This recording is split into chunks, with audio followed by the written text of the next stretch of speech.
baby. We are the X-Men. Together, we're unstoppable. Plenty of tricks up my sleeve. Oh dear.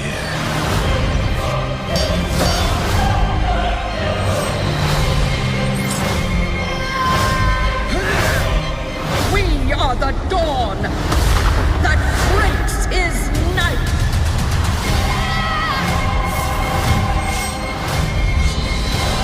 We're soldiers.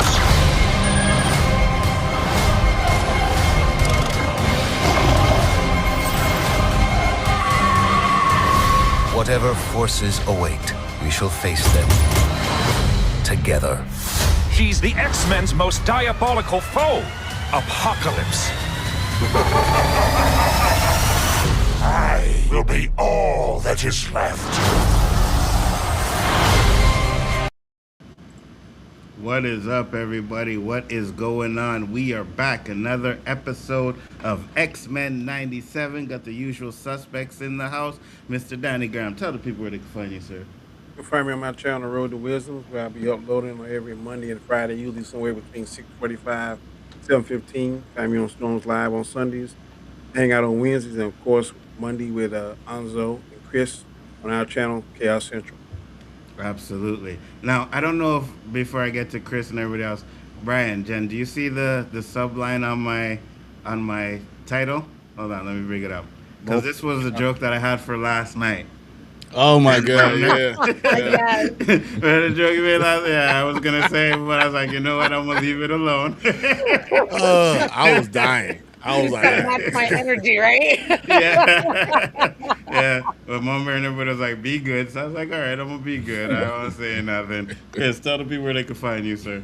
You can find me on the Real Review 3000, of course, here on Chaos Central. Find me sometimes over on Big Afford Entertainment for things like countdowns, all sorts of stuff. I mean, we do stuff across all sorts of channels, and glad to be here. Missed the first three, but this show's really got me interested in a lot of. I mean, I love how it kicked off right off of the old one from the '90s. So, literally had to force Chris to get on here and watch the show. You know what I mean? At least Danny, I'll give Danny his props, because Danny said, you know what? I'm gonna come on. I'm gonna miss my show and I'm gonna chill with these guys. I had to force Chris to watch the first 3 episodes and then be like, make sure you watch the last. You didn't have to force me. You didn't have to force me. This is our Chaos Central too. That's all I'm saying. It's chaos as well. Brian, tell the people where they can find you, sir. It'll be like, I'm sorry, Brian. I'm saying real quick. You good, D? I gotta work. I got a headache. I'm sleeping. Yeah. My computer's not working. Computer's not working. One of them I'm getting this stuff figured out. Okay, listen. It's coming in line. We're come on. Stop jinxing now. I'm just saying. You know what I mean? Me and Donnie have all kinds of excuses. We heard them all. So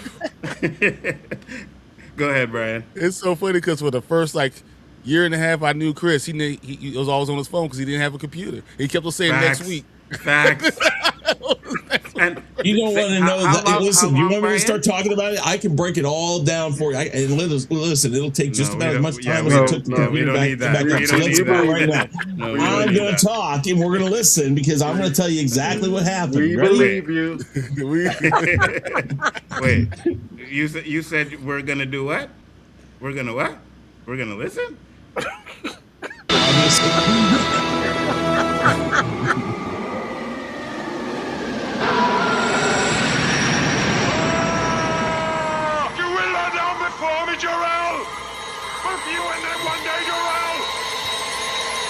We do not need to listen to a damn thing Chris has to say. All right? I'm just saying.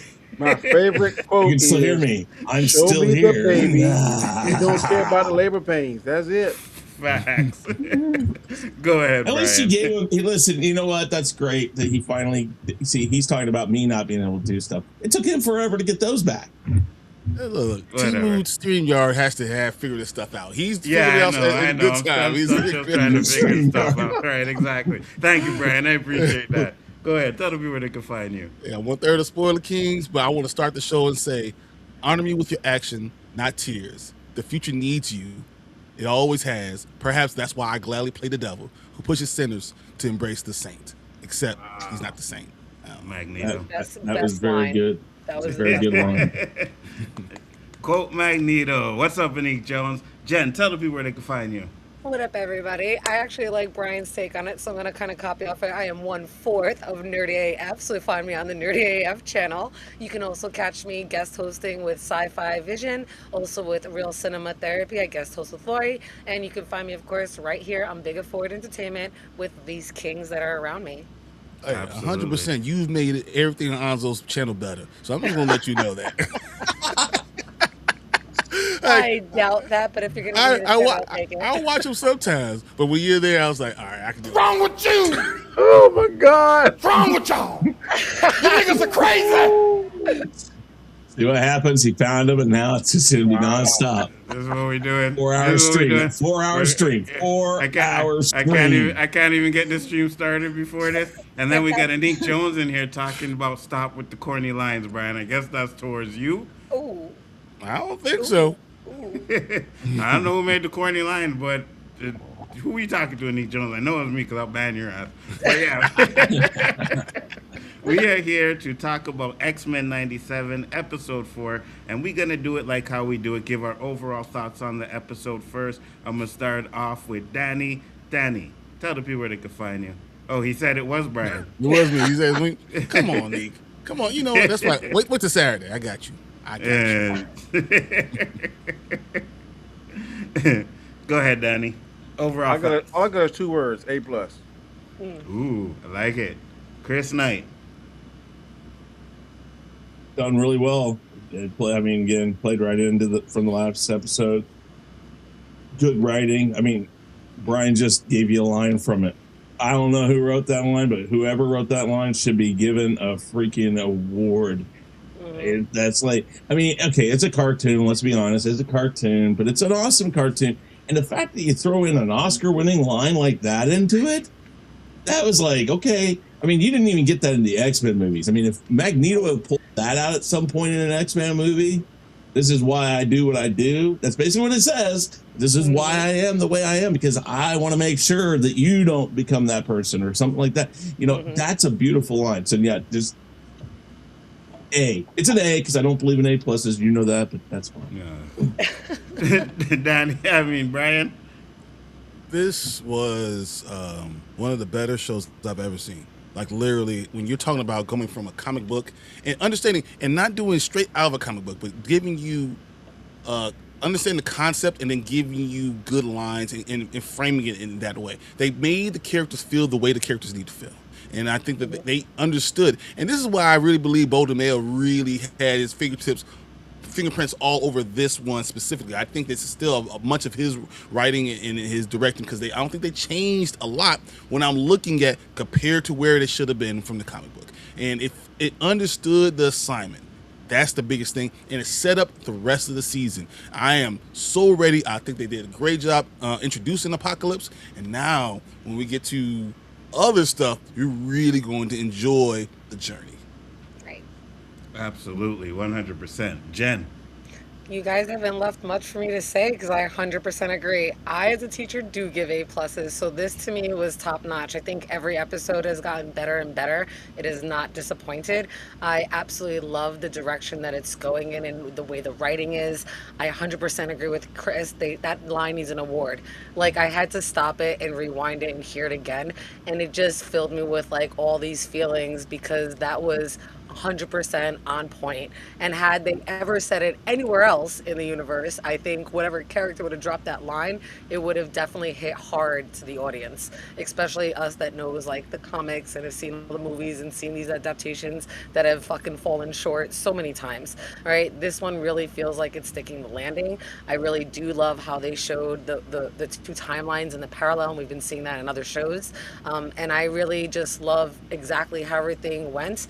And they they weren't afraid to kill off a character, and we're only on episode 4, and that's how the fuck it should be, especially for a comic book. Like, we needed to see all those deaths. I'm glad they're not pussyfooting it around like some of the other shows we're watching. So I am overwhelmed. I really like, and I think I know, you know, which route they're going for the universe.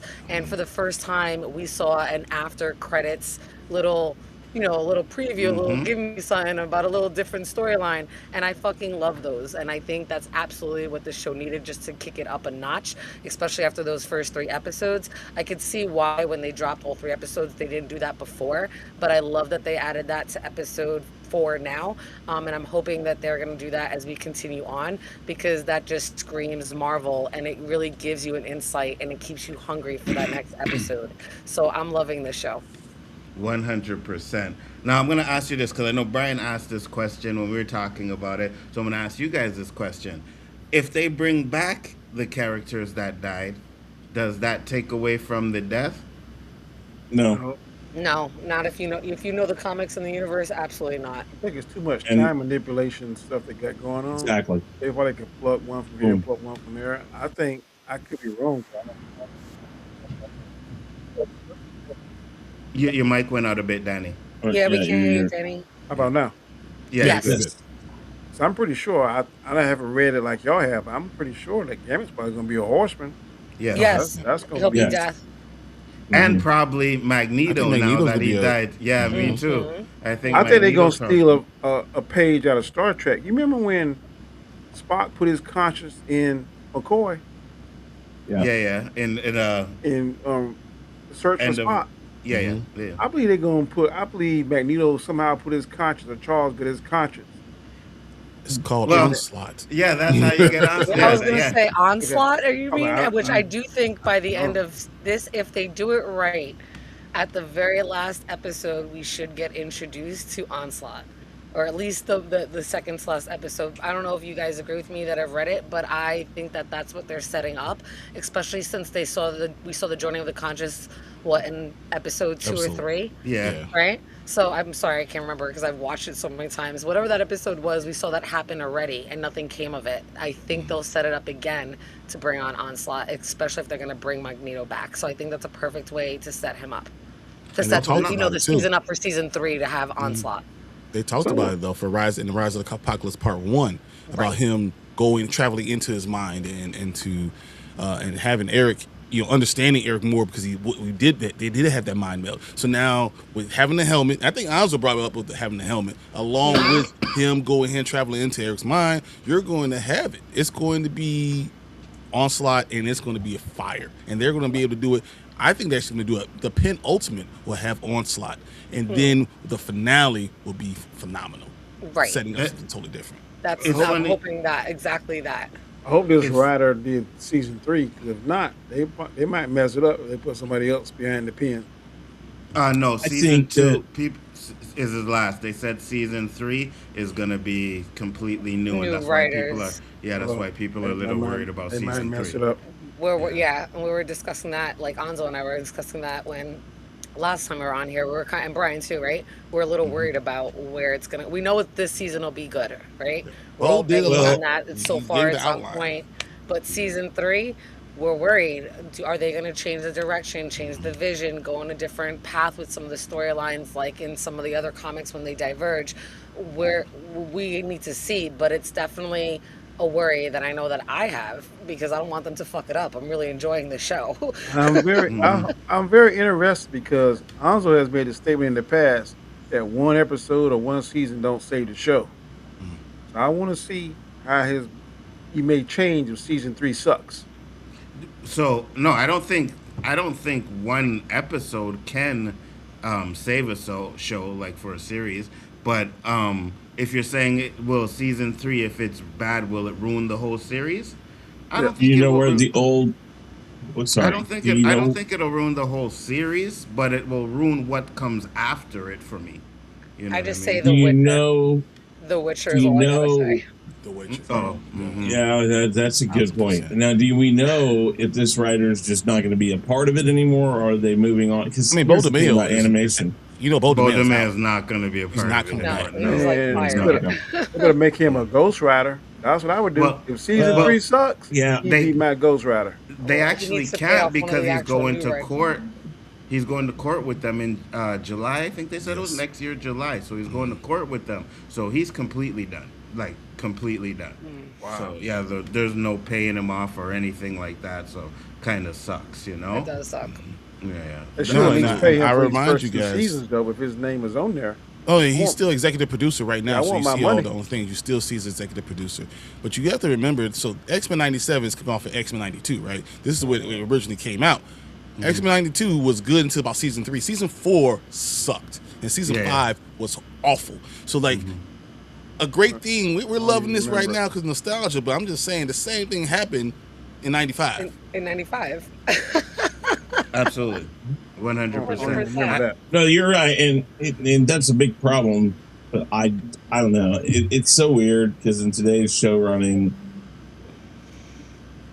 I don't know. We'll have to see. I said this. I'm sorry. I was going to say. I put my tagline down here. They did it. They actually did it. I did that kind of as a joke because of Jurassic Park, but also the fact that the mouse always kills things off. Maybe they're going to kill this off too. I mean, well, they said they want. The guy said he wants to go 10 seasons. You know what I mean? Right. So that's going to be a lot. Yeah. And animation, 10 seasons of anything. I mean, like, let's just take like only thing that's about that long at a time. It's The Simpsons. Yeah. That's the only thing. Right. And that even The Simpsons at times is like, oh, why are they still doing this? And you need to take it a season at a time. You know what I mean? Don't jump the gun and talk about, oh, we want to do 10 seasons when you don't know how season 4 or season 5 is going to play it out, right? Because a lot of these shows, when they go multiple seasons, they usually end up fizzling out, right? So you want to make sure that if you're doing this, you get to keep it on a high note. And I don't know if 10 seasons is going to be one of those things where, it's going to be on a high note. You know what I'm saying? It's going to end on a high note. So I don't know about that. Did Bugs Bunny go that long? And that's what's that? Bugs Bunny didn't go that long, did it? No. Looney Tunes? Normally animation does like 40, 50 episodes, but they do them really quick in succession. And that's typically what our backstock of cartoons is. It's like literally, here's what we have. We're just going to play them. And then they don't do them anymore. And so all those classic cartoons, were just out there. It wasn't like they had seasons. They just released them. A lot of them were released to theaters and stuff. So this episodic format was more of a late 70s, early 80s coming of age thing for it. Right. Episodic was not a thing until back in the day. Yeah. Mm-hmm. I don't remember which cartoon started it, but I'm thinking now, so E-Man was like 3 or 4 seasons.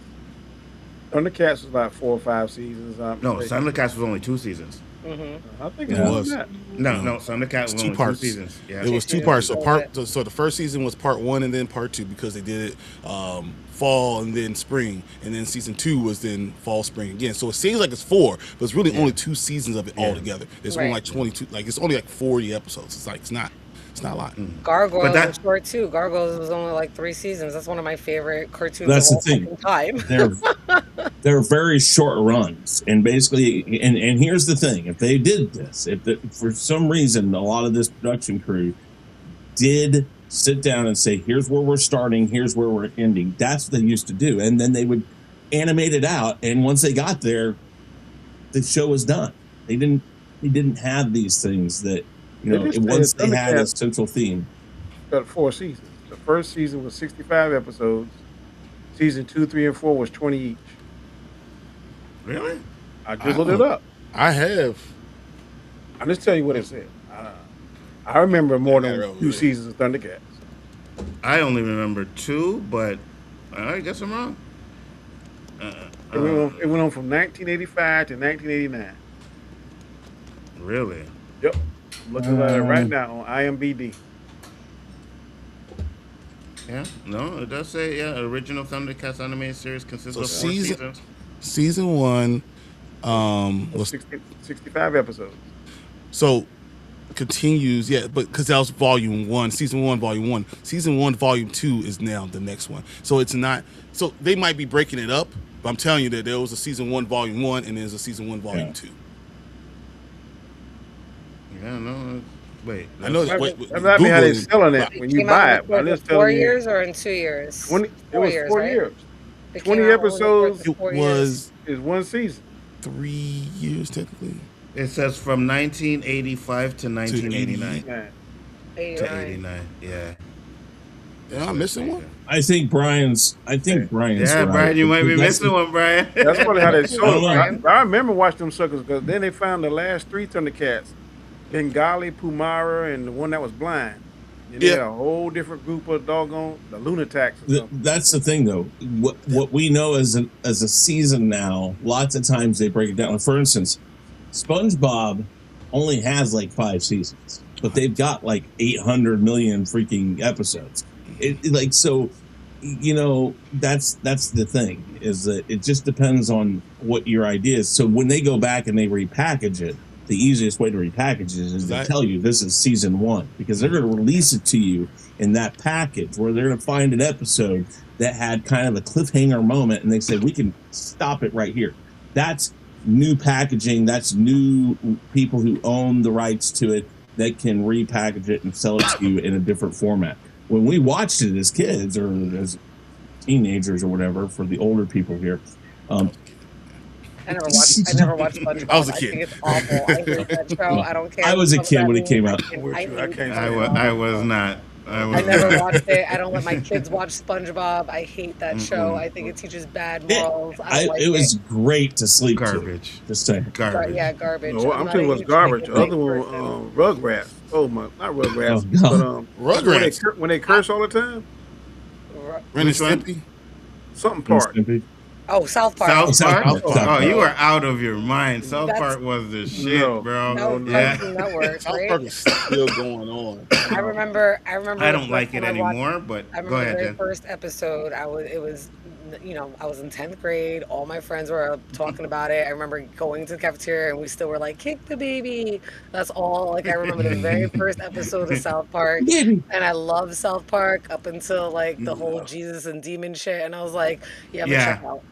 Yeah. Me too. I started off watching it, and then I checked out a long time. I checked out when it came to that. I've watched a couple of episodes after that, but I'm not cool with the whole Jesus devil shit. No, I remember when that came out on Comedy Central. Everybody, they talked about it, and then it just going down South Park, going to have myself time. Mm-hmm. Just what was that? That was hold on. Anik asked, have y'all watched SWAT Cats on Cartoon Network back in the day? I never heard of it. I did. I remember. I did. I watched SWAT Cats. I remember. I did not. And then he said, I love South Park. I was 6 when I first seen it. I got you. Oh, geez, I feel 16. old. I got 10 years on you, bro. Yeah, I was like, well, when did South Park first happen? I mean, I think I was 16, so it was right around for the same year that Biggie died. 97. 96, 97 was the started I was in 13. August. It was actually, I remember it was my first fiance's birthday. It was August 13th of 97. I know that for a fact because it was on her birthday. I remember. Man, that's that's 2 years. 2 years before my son was born, so you already know that I came onto South Park late. You know what I mean? 29 seasons. Good man. Dude, it's one of those ones. It's like, how the hell did that? Okay, let's get on track. We're talking about X-Men, aren't we? Yeah, that's true. Yeah, and I completely forgot who I left off with. Jen, did you do your turn? My turn. No, okay. I did not. Oh, okay, yeah, I did do my overalls. I did. That's the weed. I know. I got you because I didn't know either. Did you do your overall bit? I'm gonna do. I'm gonna do. I have to be I think you're the last one, Anzo. What's that? I have to be the clear head because y'all weeding and drinking up here. Oh God. Listen. This. Just saying. I remember whose turn it was. Whatever. We all did except for Anzo. It's Anzo's we didn't turn. remember. Yes, it is my turn. I did forget. Okay, my bad. I did forget. I just needed to think about it for an extra second. I need to process. I have a neurodivergent brain. Okay, I can talk myself out of any bullshit. Just so you know, that's how I play. The Caucasian card. I call it the teacher. Card. Exactly. That means you can learn a thing or two, Danny. You know what I'm saying? Okay. So speak proper, and I'm good. Okay. Overall thoughts, I think this episode was great. I actually think it was the best episode so far, right? I really enjoyed this episode. And what I love about it, because I know we got a death in the first season, but Gambit's death was like what? Like later on in the season, like towards penultimate, the end? wasn't it penultimate? Yeah, I think it was the penultimate, right? We get a death in the 4th episode of this season, and I'm like, oh, character. Yes, major character. are high. Yes. Stakes are high, and I love it because what I said, and I think I said this to Brian, where I think that there's going to be 2 more deaths because those 2 are going to make out the 4 apocalypse, the 4 horsemen of Apocalypse, because Apocalypse says to Professor X that your X-Men will be your undoing, right? Yes. So the best way for him to make that happen is to turn some of them over to his horsemen. So I think we have now Gambit, we have Magneto, and then we have 2 more that I think are actually going to die and turn into his 4 horsemen. So I'm excited for that. Wolverine as War? Yeah, and I think he'll try to, if they go the route of the comic book, they might try to go Archangel and Rogue will step in. It'll actually be Rogue. But Archangel if they go that route, because Archangel was he was already Angel. Yeah, I know what you're saying. That's what I think they're going to do. They follow the comic books. I think that's just a smart move they were going to do. Well, I thought he became a horseman because now his wings. He was already a horseman. Yeah. So that Archangel, right? Okay. Yeah. So I think Jen's saying since he was a horseman, it's going to be Rogue. Rogue. You see, I like that, but I think me and Brian talked about it where I think the theme is going to be about love, right? So the only way for Rogue to probably get Gambit back is for her not to become a horseman, right? And have that love with Gambit and try and fight to bring him back. So I could see that happening, but I could also see her being one of the horsemen too. So that makes sense. I'm curious. It would hit harder when she's on the outside seeing him come back in as a horseman. That would hit hard. Mm-hmm. Absolutely, 100%. X-Men has so many over-the-top villains that Marvel can literally make so many Avenger-type movies every 3 years. Yeah, they do. Well, here's the thing, though. If Angel becomes Archangel and becomes a horseman, he was Death also. So that means if we make Gambit it, then Gambit either has to be something else or you don't use Archangel. Yeah, it's going to be Gambit's going to be Death. Gambit's going to be Death, and I think the next and horseman then War would be Wolverine. Wolverine, and then Rogue was not Famine. Is it Famine? Pestilence. That's it. Pestilence. That's it. Yeah. Pestilence. And so that's those 3. Then would you bring in Archangel and make him something different? Who was the other one of the Polaris? Was Polaris? Polaris was one of them. Polaris is one of them, and we've seen her already. I know they tried to do Jubilee, but it didn't happen with Jubilee. Right? No. Polaris would be the most. I think that instead of getting Rogue as one, I think Polaris would be the one because, and then you will have that with the whole Magneto thing. So she will have things that she's missing. So I think Polaris would be a good one, and that's why they kind of outlined her before in episode 2. I kind of like that. Yeah, if memory serves me correct, didn't he try to make Jubilee a horseman too? But something happened. I don't remember that. I know that. So her powers was crap. That's what happened. No. Danny hates Jubilee, boy. Did you just see her power stepped up because of Cable trading her? Come on now. We've guessed that it could be Magneto. But Magneto is War. That means if they take Wolverine, that was War too. So it's one of the others. So it's probably going to be Magneto since they've already killed him off. Gambit would be Death. And then you'd have to figure out the other 2. So that, I think, Anzo, you're right. 2 more deaths. Let me ask a big question. Is this true to the comic book, or are he taking certain liberties? A lot of it is true to the comic book. Yeah. It's true to the comic book with the jumping around to put it in the order that they want. So Magneto was killed in the past? Magneto was a horseman. He became a horseman. Yes. Okay. I'm saying if we're taking liberties, it would seem like, to me, logical thing for him to get the more powerful X-Men. And to me, that's going to be Storm. Ooh. No, you know what? Rogue is powerful. here was my thought, right? Because I was talking about, and again with Brian last night, about the Age of Apocalypse the night before, right? I was thinking maybe Cyclops, right? Cyclops could be that next horseman. Then you have Storm leading the X-Men as she should in the comics. So I feel like if you're going to kind of follow the comics in a certain way, then you might want to go that route. That way you can give Storm a lot more than they've been giving her right now. So the only thing is, I don't know, maybe you guys could tell me. Well, let me throw a monkey wrench in there, Nzo. If they do it like the movie, it was Cyclops, Storm, Angel, and Magneto. Yes, so Cyclops, wasn't she one in the comics Cyclops. too? Cyclops. Cyclops. Yes. Yeah, she which was is another person that they did bring out already. They already came in this show there. And that I love her, by the way. I just want you guys to know that. And I'm probably gonna wind up being her for Comic-Con. I freaking love Psylocke. I just need to say that. I love her. Poe said he loved the episode. Said, I love Jubilee in episode 2. She was representing the core values of the X-Men. Absolutely, 100%. And they did her justice because they gave her a nice, good little fight scene. You know what I mean? So that was great. He said, I hope Madeline Pryor comes back as the Horseman. How would Scott and Cable react? Ooh, that would be a really big twist, and that I have not seen before. Have you guys seen that ever? I've never even seen that in a theory, like in a fan series. I haven't. I kind of wonder, because of all the throwbacks to, oh God, no, I'm gonna forget Magneto's world, the state he made. Anyways, Genoza, thank you. Yes. Genoza, Genoza, right? So Genosha. The reason why saying it wrong. They're following the storyline of. They're doing a pretty good job of following storylines that are already established. I don't think, in that, again, this goes back to if they do change with changing of writers, depending on what they do this season.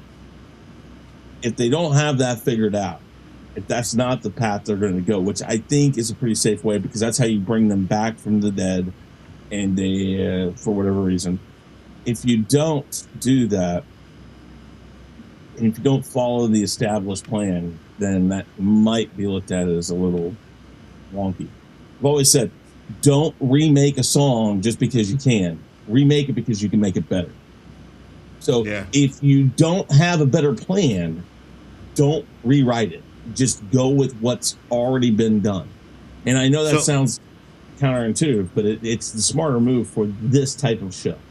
So when I watched the video last night, they said Beau DeMille actually had 5 seasons mapped out, right? But nothing was written. He didn't write any of it. Yeah, exactly. He didn't write any of it yet. So he only had hot takes for season 2, right? Little bit of outline and some writing for season 2. The first 5 episodes of season 2. I think that's what it was. Half of it.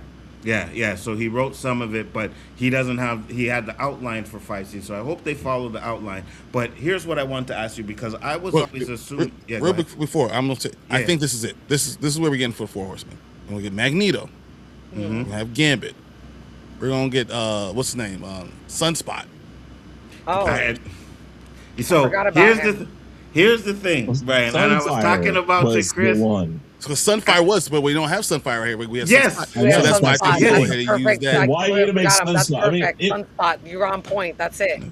Because now you have you talk about Anzo says love, right? And he's talking about the love thing, right? And we have Jubilee, right? So instead of having, so we have instead of having Rogue in there, Rogue loves Gambit, right? You know, and now Jubilee loves Sunspot. So having that love, and then Charles loves Magneto, right? Correct. So like you have the love in the Polaris because it works. I swear, Brian, I don't know if you were in my head, but that's exactly what me and Chris were talking about before you guys popped in the stream. I was telling him I was looking to see who the next one was, and I said Sunspot. I said it's going to be Sunspot, and then we watched a video where they said it was Sunfire, but then I was like, okay, well, they don't have Sunfire, so they can change it to Sunfire. We were talking about all of that before you came in, bro. That makes perfect sense because of what we've seen already, right? He already split and went to a whole nother team and was willing to do that. So we've seen that. That's first off. Second, we also have have Nightcrawler in here and the way he's tied to Rogue, and that's a whole nother love relationship that he has. So now that we're saying all this, you're right, it won't be Rogue. She's gonna try to pull Gambit out of it. It's gonna be Gambit, Magneto, just like you said, and definitely Sunspot. Holy shit. And I think all the love for each one of them on the other side trying, and the love is what pulls them out. Yeah, I think that's exactly. I think they're writing themselves into a way to pull them out. You're right, 100%. So, Sanju said, as a non-comic book reader, I want to know, is this adapting Age of Apocalypse? So that's the question that I was just about to ask you guys, right? Because that was my theory, where they were going to go to Age of Apocalypse. I agree with right? And they were actually going to give us. They actually were going to give us the Age of Apocalypse from the storyline, and then move to Onslaught. But it seems to me like they're not going to do that. They're going to go straight to Onslaught. So I'm curious to know what you guys think about that. I think it's going to be a mix. I think they're just kind of blurring the lines between both storylines, and they're involving the best highlights of both parts. I mean, again, we don't have an exact mapped out of what we're going to do, but it feels like they're just getting to the high notes of it and getting through a storyline that, when not done right, because I think the Age of Apocalypse has been done from different perspectives, such as the movie. Either you can do it or you don't do it. And again, I think they're just hitting the high notes, and I think they're going to blur and blend the lines. I will not call that movie anything close to Age of a fucking Apocalypse. There is no way I'm not doing that. I understand that. I understand that. But that's my point. It's been done in several different formats, and if you don't do it right. So I think what they're doing is they're taking the high notes from the comics, and they're going to blur those lines together to get through those storylines in a well played out format, something that's easy for I would say fans and non-fans to watch. And what I would say is the reason why I don't really think that too much anymore is because in the Age of Apocalypse, how it started, right? Legion, he came from the past, he tried to kill Magneto, but ended up killing Professor X instead, and then it created that new timeline, which started the Age of Apocalypse. 100%. I don't know if they're going to do that in this show, right? That's not. Unless they do it differently. He's so right. He's actually, I think what you're doing, you're setting up the rise of Apocalypse here, right? Then you go on Onslaught. Then you go to House of M. Then you go to Age of Apocalypse. If you do it that way, that is the perfect segue to getting all those seasons the right way. So you go from here to Onslaught to House of M. Once you go through past House of M, you can go back into Age of Apocalypse. I got you. Because, again, Apocalypse is like a recurring villain. He's one of those ones that always come back. So you can sideline him for a few seasons, make you think he's defeated, and then, he was regenerating, and now he's coming back. And then you can get the Age of Apocalypse. And then that way you can kind of use the Legion storyline if you're going to do it that way. You know what I mean? So, yeah. And also, you don't want Magneto. So for season 1, you already because Magneto has to come back too, leading the X-Men, right? Yeah. So you don't want to go back to him leading the X-Men so soon. I think that you have to have some seasons in between. I agree. What pisses me off about the X-Men cartoon is that Cable is supposed to have powers of both his mom and dad, but we never uses them. Instead, they always show him using a gun and his time cube. I feel you on that. But Jen, go ahead. Isn't he constantly using his mom's powers, Jean Grey, in order to keep his arm the way it is? The virus that way. So he's 24/7. He's already using that power, which exhausts him. That's probably why he concentrated on. Right. Exactly. And we've already seen in the cartoon when his eyes shifts color, he's able to use his powers. He does use them, but he conserves them because he's constantly using energy, constantly being drained. So that's my. Am I wrong, guys? No, you're right. You are 100% correct. 100% correct. Episode 6 is related to Danger, and Episode 7 is Savage Land. None of the episodes are Apocalypse related. Did new writers change the storyline? No, but they're going to spend time. So we're going to spend time with seeing, Wolverine gets adamantium back. Yeah. You're going to go to each individual thing. Players doing something, so you can go have a Storm one. You're gonna have go back to Cyclops one, and then you're going to have a continuation of the story. Right. It's going to be like a little break. So they gave you these first 3 and ended before, right? Now they're going to go to each one of them, give them a little individual helping of stuff, and then by the end, we're going to get to like 7, 8, 9. All of a sudden, you're going back to that storyline. Right. Absolutely, 100%. I personally really love this because it also merges the entire, not the entire, but it merges another Marvel universe with them, so you can kind of see where it is, right? Because we get Captain America again, we see Black Widow, and based on her attire, you kind of know where she is and what's kind of going on. So I really kind of like that they're merging that and showing it, and we're going to get a little bit of a deep dive into certain characters to see their emergence, because they have to get ready and be ready to battle their biggest foe and to get into all this, and they have no fucking clue that Onslaught's even coming. So I don't mean to laugh because he's so much stronger, more powerful. So they don't even know the shit that they're in and what's coming. So I do like that they're going to show this deep dive so you can see the personal struggles, so that when we get what's going to happen, or hopefully what's coming, it'll hit harder and we'll understand the characters and why things happen the way they do. Well, yeah. Go ahead, Chris. What you're saying, and like I said, I'm wondering if this is also a way for them, because we've heard like the bringing back of Captain America and stuff, because in the movies, of course, they're going to try to do this for this, at least this next movie. But I'm kind of wondering, the more the not leaks, but the stories we've heard, like they're going to bring back Captain America and the Avengers and all that. I'm wondering if they're getting ready to kick off a few different cartoon versions of these things. And that's why they're doing this, is that light introductions. But we've seen a lot of stuff already in this series that combines a lot of other different things. So there's a lot of characters they can bring into this, or as like cameos, and then expand into this whole larger cartoon version of this. And if you understand that, DC has understood that their cartoon division is the bigger of the two things, because they get it right on DC cartoons, or animated, I should say. Cartoons is a horrible word to use when you're talking about some of these movies and some of these shows. I think Marvel is like, people aren't happy with our movies right now. Maybe we can open up our animated side, because Marvel animation never was the greatest at times as the years have passed, but these newer things they've tried to do have been better. So I'm wondering. But then again, like I said, writers go. If people don't follow formats and understand what they're working with, you can screw it up real quick. So, I definitely like the way they're doing things right now. Said I need to see a Sabretooth Wolverine or Wolverine and Omega Red side show like we had back in the day. One of my favorite X-Men show was Wolverine and Sabretooth fighting in the native tribe and I don't think you finished that one, but okay, I got you. All right, guys, so let's get into our positives real quick. I'll just move over to here, and I'll start off with Jen on that. And Jen, what were your positives of this episode?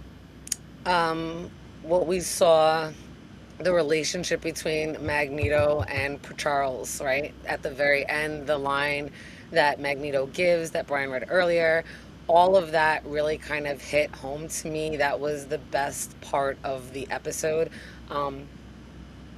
And I also like that you got to see in the beginning of the episode that everybody kind of had a different idea, and they were kind of still communicating and talking, but they all had different perspectives on how, to go about things and how to handle everything. So I kind of really liked everything in the way it was kind of built up. But that scene with Charles and Magneto, man, that whole ending really, really hit. I really liked it too. First off, Ang said, he said, hello, are you guys friends excited for Spider-Man Brand New Day? I already got 3 tickets. Yeah.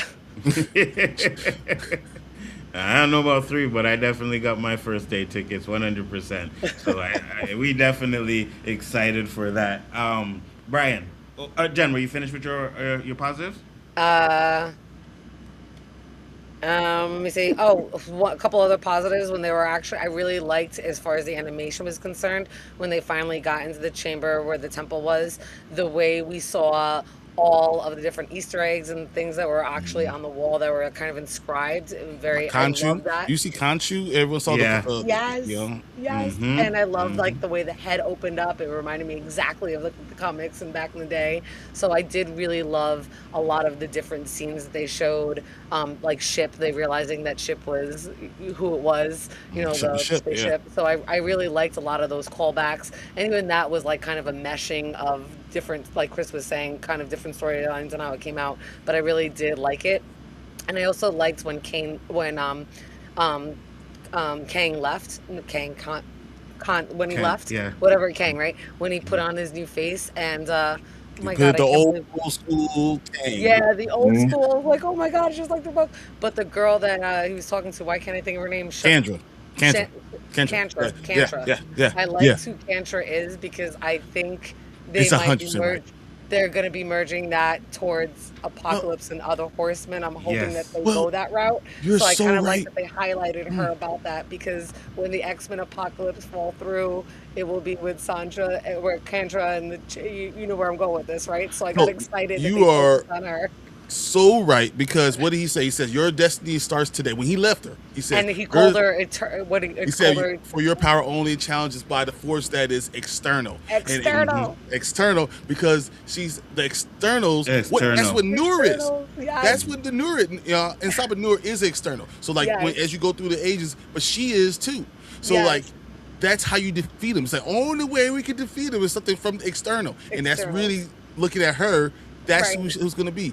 That was phenomenal. So, that's kind of where I'm going with that. So I love that part too. Thank you for coming back to me, because I almost forgot that was like one of the biggest things. I was like, I think they might be going that way because they're focusing way too much on her ass. but that's exactly why, and I think we talked about this already, where it ties into the theme of love again, right? Because she is Apocalypse love interest, and I think that's where it's going to come into. Like, she may be the one that actually helps stop Apocalypse. I don't know. You know, so that's where I think they're gonna go with that, because I don't think the X-Men are strong enough to even stop him yet. Nope, it's gonna be her. If it follows where I think it's going, it's gonna be her. And absolutely, and you know where we're going with that. So that's why I got really excited. Like, phenomenal. Go ahead, Brian. No, I mean everything she just said is right on, and then the fact that she also is a member of, or she's like the beginning of the Assassin of Thieves. Yes. You know who's that? That's Gambit. So like she's literally the connection to all those things. It is so on point. I love what they did. I thought that Ramatut was great. Did anyone catch that fact that Ramatut had a cerebral on? Yes. Yes, that he got from the future, and it was painted green like Loki. I'm just saying. Yep. Very Loki color. No, that's what I'm saying is it's pulling in so many little things. The Celestials are in this right now. You have Kang in it. You got all these little things that aren't fundamentally a part of the X-Men universe, but it works for what they're trying to do, because like you just said, the whole line of where this can go and what probably is going to be, it's brilliant. And again, if they're using X-Men 97 to kick off a whole nother animated like universe for Marvel, they're doing it the right way through this by setting up multiple storylines that you can play out in multiple different shows, but can all come back together in either X-Men 97 or X-Men can come over there and be a part of this version or this part of it, and then they can come back over if it's Apocalypse because that's an X-Men thing. Again, you have so many different things that you can tie into and build off of. Now, if they keep it in X-Men 97 and they do a 10-year run, I mean, or a 10-season run, whatever you're going to say, that's fine too. But I kind of think that they might be trying to kick off a wider version of an animated universe with this show. Absolutely. Even the image that you have right there that you have up, Anzo, right? That ties in the midnight. Yeah, absolutely. Yep. So the best part of episode 4 is the portrayal of Apocalypse. I think this is the best adaptation of Apocalypse I have seen. No doubt about it. Anik Joan, I'm sorry, Sanju. No doubt about it. You're 100%. It's the best. 100. Best. And I hope they do something like So I know the movies are coming, right? You know we're gonna get an Apocalypse in the movie. They have to do Apocalypse just as good as this show, or else it's just gonna be a waste of time, right? I don't want to see a Power Ranger Apocalypse again. You know what I mean? If you're gonna give us Apocalypse, you give us a great Apocalypse, man, because this show is doing a great job at that. Notice we didn't get any good DC animation cartoons anymore since James Gunn arrived. Creature Commandos was good. Well, I like Creature Commandos a lot, actually. Yeah, Creature Commandos was good. I like Creature Commandos. Spider-Man comes out on my birthday, July 30th. I turned 40. Absolutely. Hey, welcome to the club. Yes, 40-year-old. Did Kang meant the external force of externals? Yes. He means externals. He means 100% externals. Yeah. And that was just a little jab to throw out there because I mean, there's other things that I really love seeing was like the Celestials. So having Isan like being in there and understand how that connects to Avengers, X-Men, Eternals. So like you have a lot of things, a lot of connected things, and a lot of different ways you can go.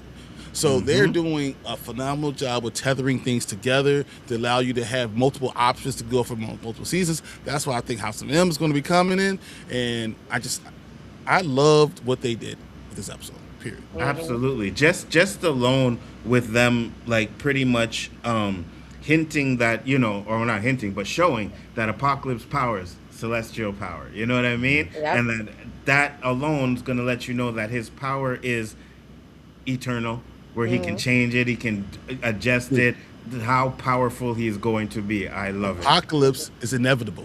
Yes. That's the best thing. He is, stealing from Thanos, he is inevitable. No matter what you do, you're not going to win. And he's inevitable. Yes, I love it. I love it. Were you finished with your positives, Brian? Yeah, I mean, we got everyone on here on the panel. I'm sure they have more positives, and we all say the same thing. So one thing before I get to Danny and Chris, I was going to say this because... So, another problem that I might have, or not a problem, but we see that they're going into the Age of Apocalypse. Now, Onslaught storyline. Now, if you remember the Onslaught storyline, all the heroes were involved in that, right? So the Avengers 2 as well, and then we got the Heroes Reborn after that was done and stuff like that. You think they go that route too, with all the Avengers coming in as well, or they just contain it to like an X-Men story? I'm with Brian. I say some. I say that there's going to be key ones that they're going to bring in and certain ones they're going to hold back because if not, I think it'll be too big. To expand the animated universe. Okay, go ahead, Chris. I think that's it, to go into the animated universe to introduce some of them and then break off into their own thing.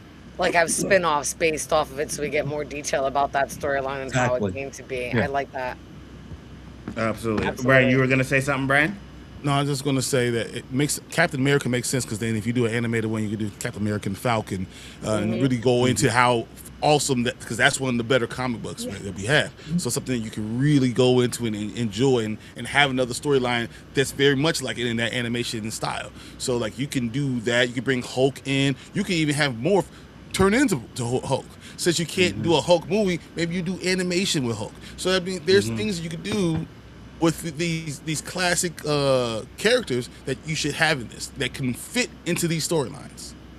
Well, Hulk was a major part of that Onslaught storyline, so I think you would have to bring him in some sort of way. You know what I mean? And he said they can't do 10 seasons and call it X-Men 97. The name has to change to X-Men 98 or 2000 or something because those events can't happen in the same year. Yeah, I don't think that's the point. And again, it's cartoons. 1 year could be in 50 episodes. Yeah, right. Who's making the timeline on this? They are. They can call it X-Men 97 for 10 seasons if they want. I mean, Bart Simpson's still 10, bro. And you gotta after 30-something years.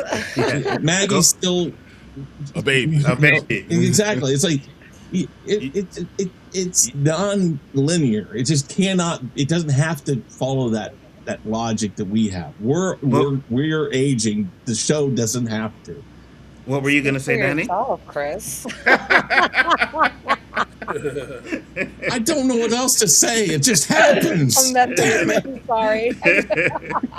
What were you gonna say, Danny? Crazy. I said also time's involved, so you can jump back and forth through time. It could be exactly in real time. It could be 10, 15 years, but in actual time on the show, if they're skipping to this year, that year, whatever, it could be like Chris said, it could be 97 for 20 seasons. Yeah, you just don't know how to write it, what direction you're going to go with all this time skipping and stuff.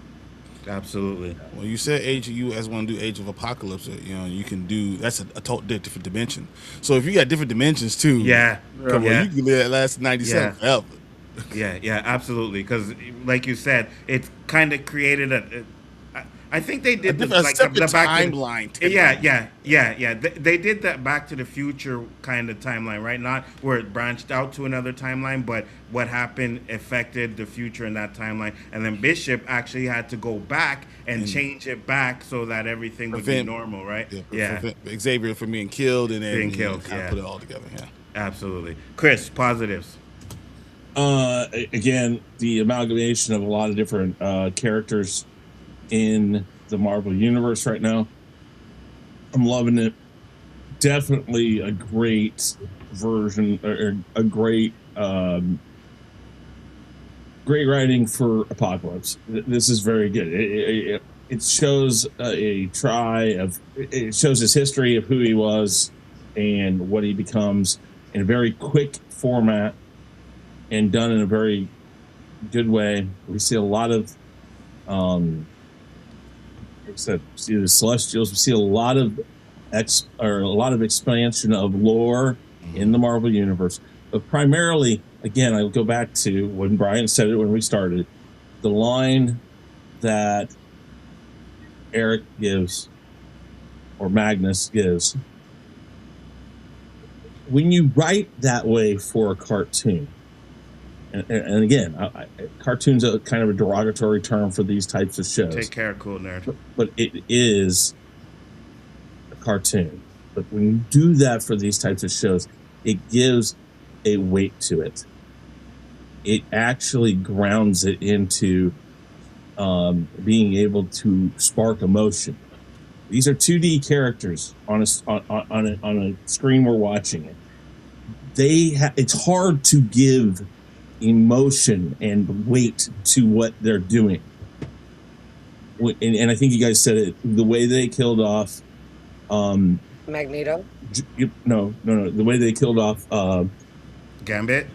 Thank you, Gambit. The way they killed him off was nowhere near as weighted as this was. There was a moment there when and when I say they did it, they actually did it. Death scenes in cartoons are not easy. I will go back and I will bring up the fact of how they killed off Optimus Prime in the Transformers movie. There is weight to that. I cried on that shit. I can't even lie. I cried. There is weight to things like this. I didn't cry about this. Yeah, I cried. It's Magneto, but the way they did that scene is so epic. Hold on. That's a special type of writing. Go ahead. Someone on the panel cried. I did. I cried. I cry like a baby. I have no problem admitting it. I cry. I get emotional. A tear came to the eye. I got emotional when Magneto died too. That's I think that the reason why I don't feel that way is that it is related. Therefore, I don't feel the finality of it. I feel the moment and I feel the weight of the moment. But that's for Charles and the other X-Men to carry on in this series with, is the weight of that moment. And then, as we've said, if he becomes a horseman, it's the weight of seeing him on the other side after what happened there. And that's for them. Now, we see it, we feel the weight of it. Some people cry, some people don't. But in the context of what the show is, what you're doing is you're setting up a moment for emotion of your characters. That is very difficult to do for animated, for cartoon, 2D characters. Bugs Bunny doesn't care that Elmer Fudd has a gun in front of him. He plays with Elmer Fudd. He screws around with him and stuff. There's no weight to it. Yet in real life, a gun being pointed at any living object is a very weighted moment. But they don't feel that. That's what I'm saying. This is done differently. And when you can do that for animated series and animated movies and shorts and stuff like that, that's a special type of writing. So that's probably the biggest thing I take out of this. That's my biggest is the way that this episode was written. I can see that. I definitely. Danny? Yeah, I'm just going to piggyback on everything y'all said. All the points for I feel about it. I don't know the storyline quite as well as y'all do and read all that, but I definitely enjoy what I see. And believe it or not, even though I gave this show an A+, I got a couple of nitpicks.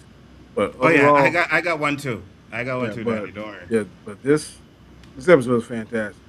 And I've always liked Magneto, but I think I even like him more now. I think him and Wolverine probably my favorite two characters on this series. Absolutely. I think. So hold on. I was just going to say. All right. Keep that. Go ahead. Do X-Men have space-related storylines? Absolutely. Yeah. Phoenix Saga is like a space storyline too, right? Mm-hmm. They have other ones as well, so absolutely. I mean, Charles goes out and leaves. He goes to the Empire. Shy Empire. He leaves and does that. So they do all type of cosmic things. Mm-hmm. Absolutely. He's a girl boyfriend. Chilling on the planet. Yeah. Great. Birdman. Yeah. Absolutely. Could they continue the Spider-Man animated series or do the canceled Daredevil 90 animated series? Well, you know what? They already doing a good job with Spider-Man right now. And your friendly neighborhood Spider-Man you're talking? Yeah. Yeah, I think that is so good. Underrated cartoon. That was fire. I really enjoyed that. The masses ain't gonna like that. Anzo? You don't think? Did you like it, Danny? You liked it? I am. Okay. Yeah. You know why we like it, though, right? Yeah. 100%. 100%. We got some brothers up in there. That's not my Harry Osborn. Yeah, facts. All right. So what we're gonna do now is we're gonna get into the negatives real quick. Danny, you said you had a couple of nitpicks. I have one as well. So Danny, you start first. I know it may be true, but it seemed like he got his powers too quick. Who, Magneto? Apocalypse? Yeah. Sabanur? I was used to see how I like the way that the movie did it, where he would absorb each person's power. Like he looked for a new mutant who probably didn't have it, and then he would transfer it. But there are no mutants because he's the first one. I get that, but I'm saying I thought that aren't there 5,000 years in the past? He just didn't wake up one day and became. I thought each one he literally did. Yeah, he did. This is right in the line of the way it happens. And I get where you're going with the movie, but later on, that's what he starts doing. Yeah, the movie's wrong. At the beginning, he's the first mutant ever. He has this power immediately. As he grows, he becomes a man. He has all the power, and that's kind of what they went through. The whole storyline was mom giving him up, and him being a slave, and all this stuff, and him being because of the way he looked. That's why she was forced to give him up, and all this stuff, and he never felt love. All of that was because he had power already. He just had to learn how to use the power. So and Sabanur is one of the most powerful ones from the get. He's literally like, you have vampires, you have Dracula, and how he has more power than everybody else. It's kind of like that one in Sabanur.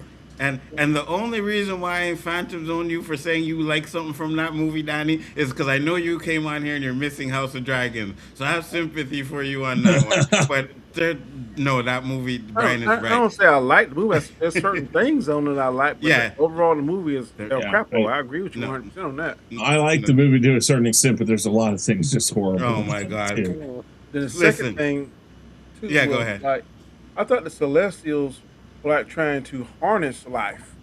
They gave one of the most dangerous killers on the planet, and he's killing people. Isn't that kind of productive to them, trying to have intelligent life to help feed the thermonuclear energy, or whatever you want to call it, to birth the actual Celestial that's in the planet?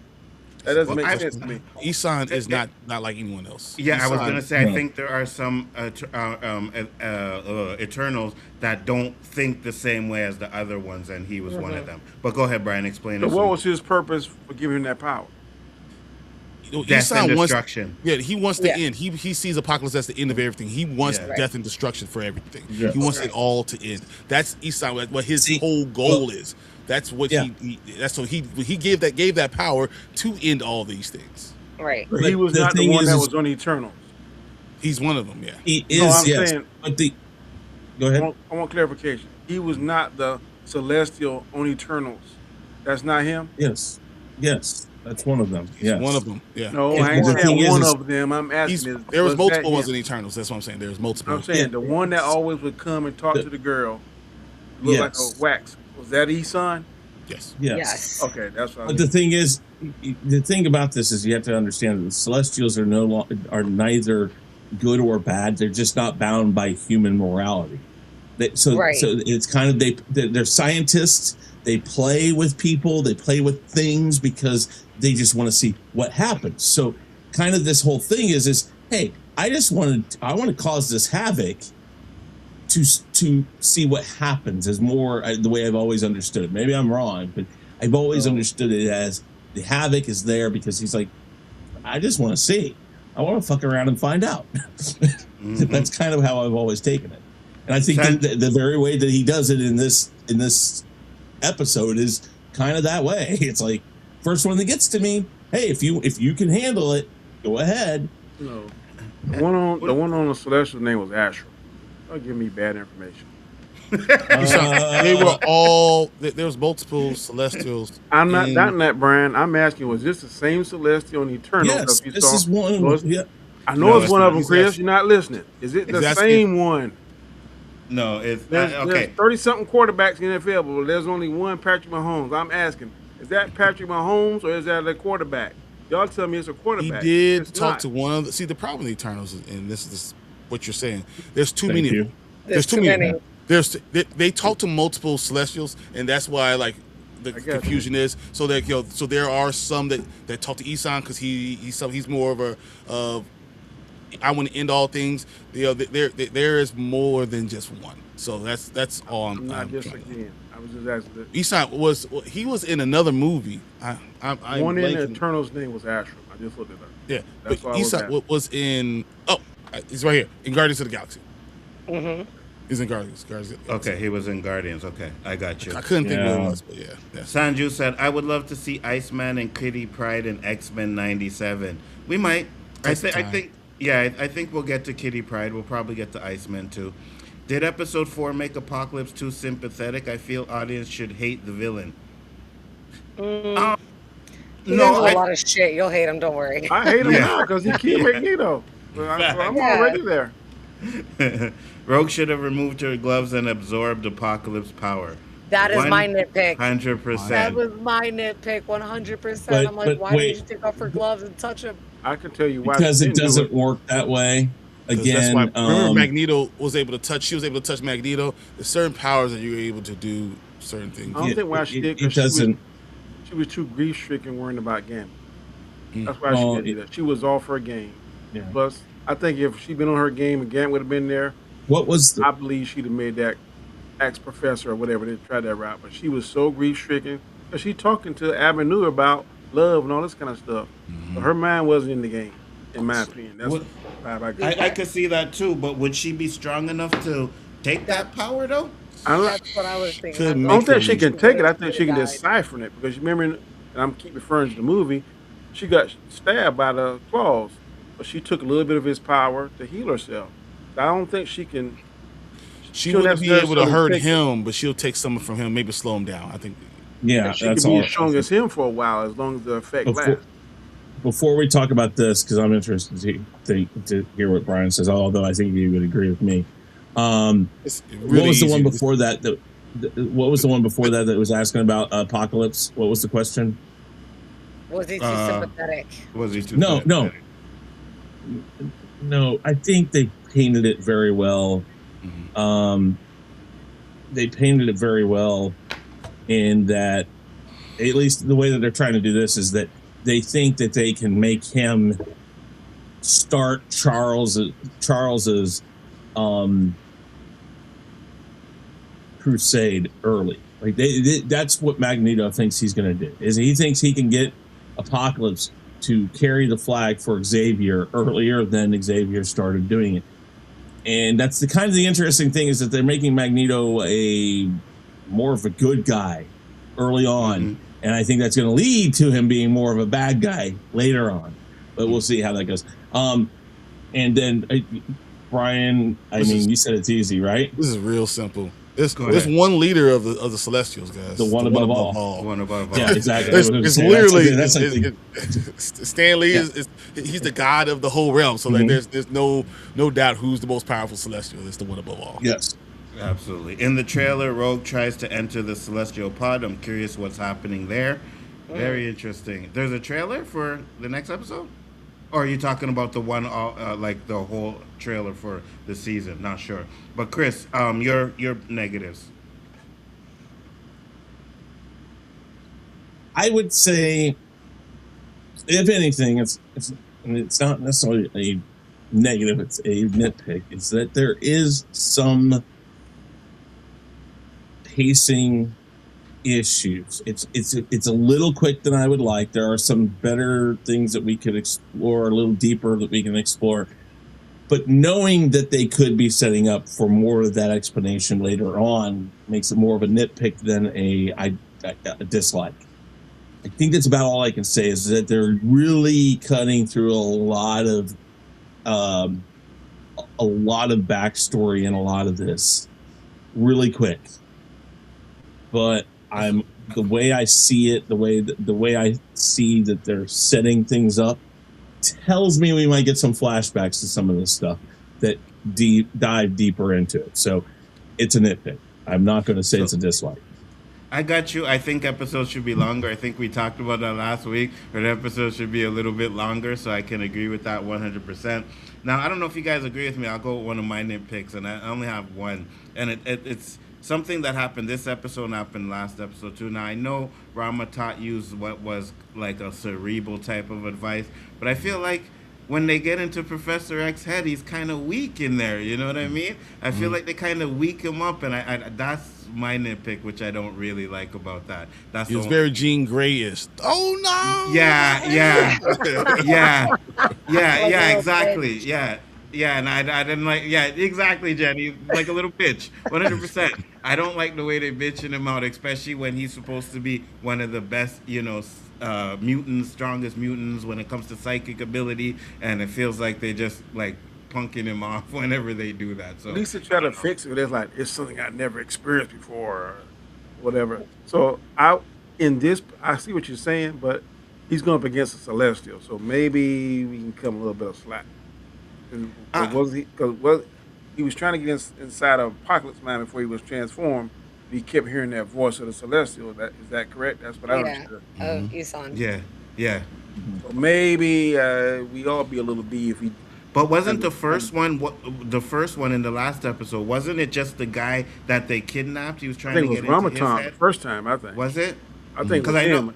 The second time, I think it was Celestial. It was. I have to go back. It was this general, I believe, Ball. Yeah, right. He was trying to get him Ball's mind, and then he had that little, like, the blockage or whatever. And they're like, oh, he did the screaming shit like Brian's, and I was like, wait a minute, no. So that's what I have issue. And then they did it again in this one. So I just think that Professor X kind of weak in this, but hopefully they'll change that. So that's my only nitpick. He said, did a mother, Ascani made a mistake by not sending the team to Apocalypse childhood days? Yep. I don't think it matters because I think he's inevitable. So it doesn't matter if whatever happens, something would have happened to allow him to live. The Thanos sign. I am that is her conception. That's the only way.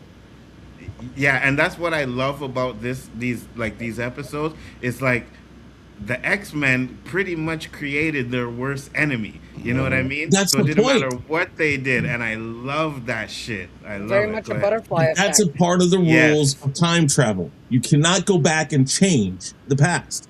You can only create what is going to be. And because if you go back to change something, you are most likely the cause of what started it. Mm-hmm. Let's go, Julie. Wow. Go ahead, Jen. Okay, that's the point that Bishop makes. Even though he's done it a couple times, Magneto tries to throw that in his face to justify his actions, right? And Bishop's like, you don't understand. It really hasn't been like that many times. Like, we know Cable went back 200 plus times, but it's a little different the way that Bishop kind of holds those rules in regard compared to Cable, right? So My nitpick is just I wish certain X-Men used more of their powers and the writers took a little bit more creative liberty, considering that they're already jumping through different storylines and mashing them together. So I wanted to see Rogue use her powers and take her go like that and like touch his face. Like I was screaming that because I thought that would happen because that's her move. To go like that and touch somebody. So I was waiting for that to happen and it didn't. I was waiting for Bishop to kind of absorb more powers and use them. So that was kind of like I thought exactly like Charles was acting like a little bitch. So I had an issue with some of the X-Men and how they were or how much they used their powers in the episode. But I thought that was just like me personally wanting what I wanted, not where the show is going with the showrunners and what they want. No, I think that meshes very well with my negative. My one negative is because it's kind of what Nzo said and what Jen said together. Because it's short, right? They only are focusing on certain characters. So there are a lot of characters that are in the background that are staying in the background, not doing anything, which doesn't make any sense because they're powerful in themselves. So you look at Nightcrawler, like you could. I want to poke Nightcrawlers, like do something. What'd you say? I said it's like they're standing around the bottle tree. Exactly. They're random right now. So sorry. Because Magneto just throws Bishop away like he was nothing. You know what I mean? Yeah. Like, Right? hey, but just get out of here, right? Like I was like, really, you could absorb powers. Why aren't you using them? Like I started having my nitpicks weren't where the storyline's going, but how they use their powers, and I think that almost plays a little bit into Chris's nitpick, right? Because it would probably help the pacing of the show. We saw 2 episodes ago, Storm with, I know it's with Mother Akasha, but she was able to realize that she had, like, she's an Omega fucking X-Men. She can fucking do all this crazy powers. Like, she's stronger than what she knows. But we saw everybody in this, in this episode, besides in Sabanor, aka Apocalypse, everybody else was a bitch about their powers. And I was just like, really? Not Magneto. I will go this way here really quick. First off, with Not Charles. Magneto, though, but he died. With Charles being a bitch or whatever. No problem. Charles is out of his element because, again, you are in the past. He has a debilitating issue. And if he fixes the debilitating issue, he loses his powers, or at least a large portion of them. He also is a pacifist. So here's this thing. He sees and hears what Magneto wants to do. And while he thinks at one point, he's like, man, this guy's going to turn out bad anyways. Magneto plays to his heart and says, listen, you believed in me. I believed in you. You believed in me. Just let me do this. Let me please do this. And it's only because that Charles is there and actually kind of talks to Apocalypse about, what they're wanting, thinking that he can do it. So no, he's playing his part very well. And then Rogue can do those things. But she also knows that the way they've been talking about this guy is, and she knows who this person is, she knows that she's not going to be able to absorb all that power. And she probably knows that if she tries, granted, I can see the sacrifice. Yeah. Exactly. I can see the sacrifice because she wants to be with Gambit. And maybe she thinks that would get her back to Gambit. But there's no point in it because she's going to die and it's still not going to do anything because he will regenerate. He will be able to continue. So why do that? She probably inherently, and granted, you could play this all out in episodes or in the script. You could play out that she thinks I'm better off as a part of the team than I am trying to take this right now and trying to do minimal damage that's not going to stop anything. So there's explanations in there. And this is where, known as one of the Last Jedi sympathizers, I can see these things without it being written. I see what they're saying without it being there. But it definitely would have been better to show it and to do it, or to give explanation for why she doesn't go and try that. So I'm not disagreeing with what you're doing and what you're saying, but I see it as she just knows it's not going to do any good. So You know what can I just realized? say one thing to Chris say? One thing real quick. Fuck The Last Jedi.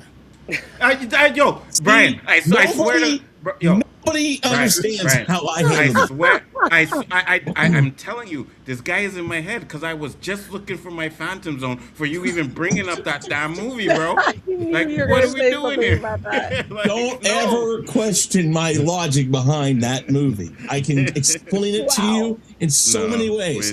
Because Luke was a bitch ass farm boy. Okay. In the first one, and he will never not be a bitch-ass farm boy. Everybody inherently is who they were as a child. Are you delusional? Do you suffer from a mental illness? Do you think you do? I can't do it. I had to get him, and I'm so tired. What are we doing here? I love it. Just saying. No, I see what I just kind of think it's inherently there. The idea is that she could have, but she knows. No, guys. The answer is literally 26-minute episodes. That's literally yeah. They're short. And I like to go on Danny's type of with saying like she's broken. You know what I mean? So she might really not be in her right mind to be maybe I should do something. So I kind of like that too as well. But yeah, you're right. 26 episodes. They have characters that they're keeping in the background, that they just have their like bishops in the background. You know, Nightcrawler did one little thing in there and then boom, he was gone. You know, so they are background characters. They're focusing on Xavier, Magneto, Apocalypse, and they have the background characters, and I think that's kind of a problem too as well.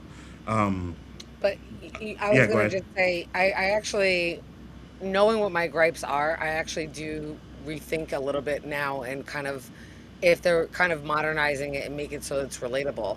Mental health is like a huge thing. And you guys are right. Well, all these characters are going through their own personal trauma right now.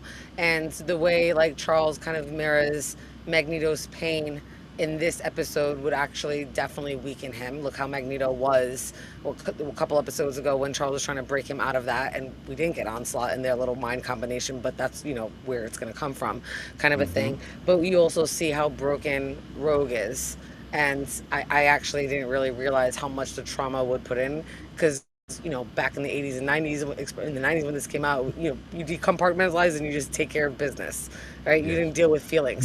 And now in this generation, they're actually incorporating feelings, and even though they're not spelling it out, we have the Rogue and Elsa Banora moments with the fire pit when she discussed love, but we're seeing that trauma, and that's probably exactly why my nitpicks are, because I'm a little bit more like, get over it, even though it's more like, let's deal with it and talk about your feelings. But Charles said something kind of cold too. He said, and I'm paraphrasing. Go ahead, Danny. I'm paraphrasing, but Charles said something too, like after he killed Magneto, that wish he would have like burned in the desert or something, or he would have left. Wish his mom would have left him. His mom would have left him in the desert. Yeah, he antagonized him because he wanted him to be. He wanted to die, just like Magneto just died. He was antagonizing Apocalypse to kill him, and then Apocalypse went and threw a throwback line from Magneto, talking about, that was so fucking epic that Apocalypse could have killed Charles and didn't, and then brought that callback line from the last. I fucking loved that moment. I was like, wow, he's like, only, the whatever it is, a lesser person or whatever kills, only cowards. Only cowards step on ants or something like that. Exactly. Right? But use those words.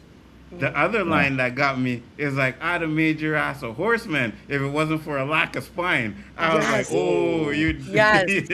I wanted someone to pop out of nowhere and say bars. That shit felt like Yo Mama jokes back and forth. Yeah, 100%. Like dead ass. I was going back. Oh shit, he ain't gonna kill him. Like that was my reaction during that entire thing. I was having a straight up 90s back of the bus moment. Going back to the Onslaught thing, though, I think this is like you guys said, this is the setup for it, because here's the thing: Xavier isn't always a pacifist. He wants to play like he's always a pacifist. He wants to be the pacifist. He wants to try to find the right way. But Xavier has done some crazy ass shit. Yeah, Brian calls him a villain. He's a villain. Exactly. One of those things, though, is Onslaught.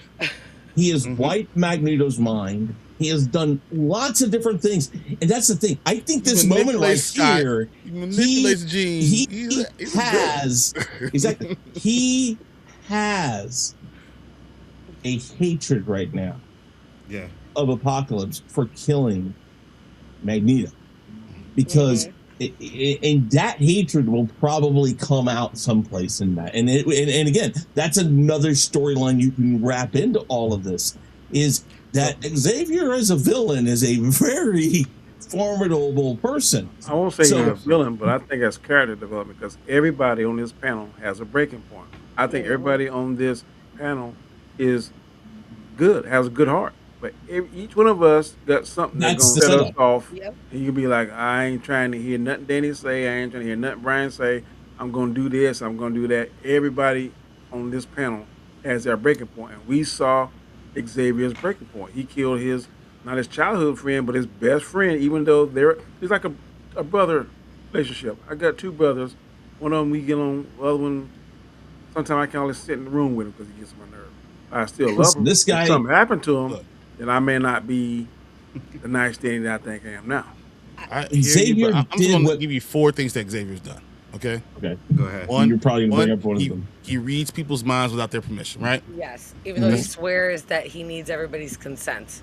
Hypocrisy 1. Go ahead. Yep. Yes. You guys remember Fall of X? When he engaged with the anti-mutant crew and they kill all the young mutants, and he gets them all murdered, right? Yeah, so like he's monstrous, right?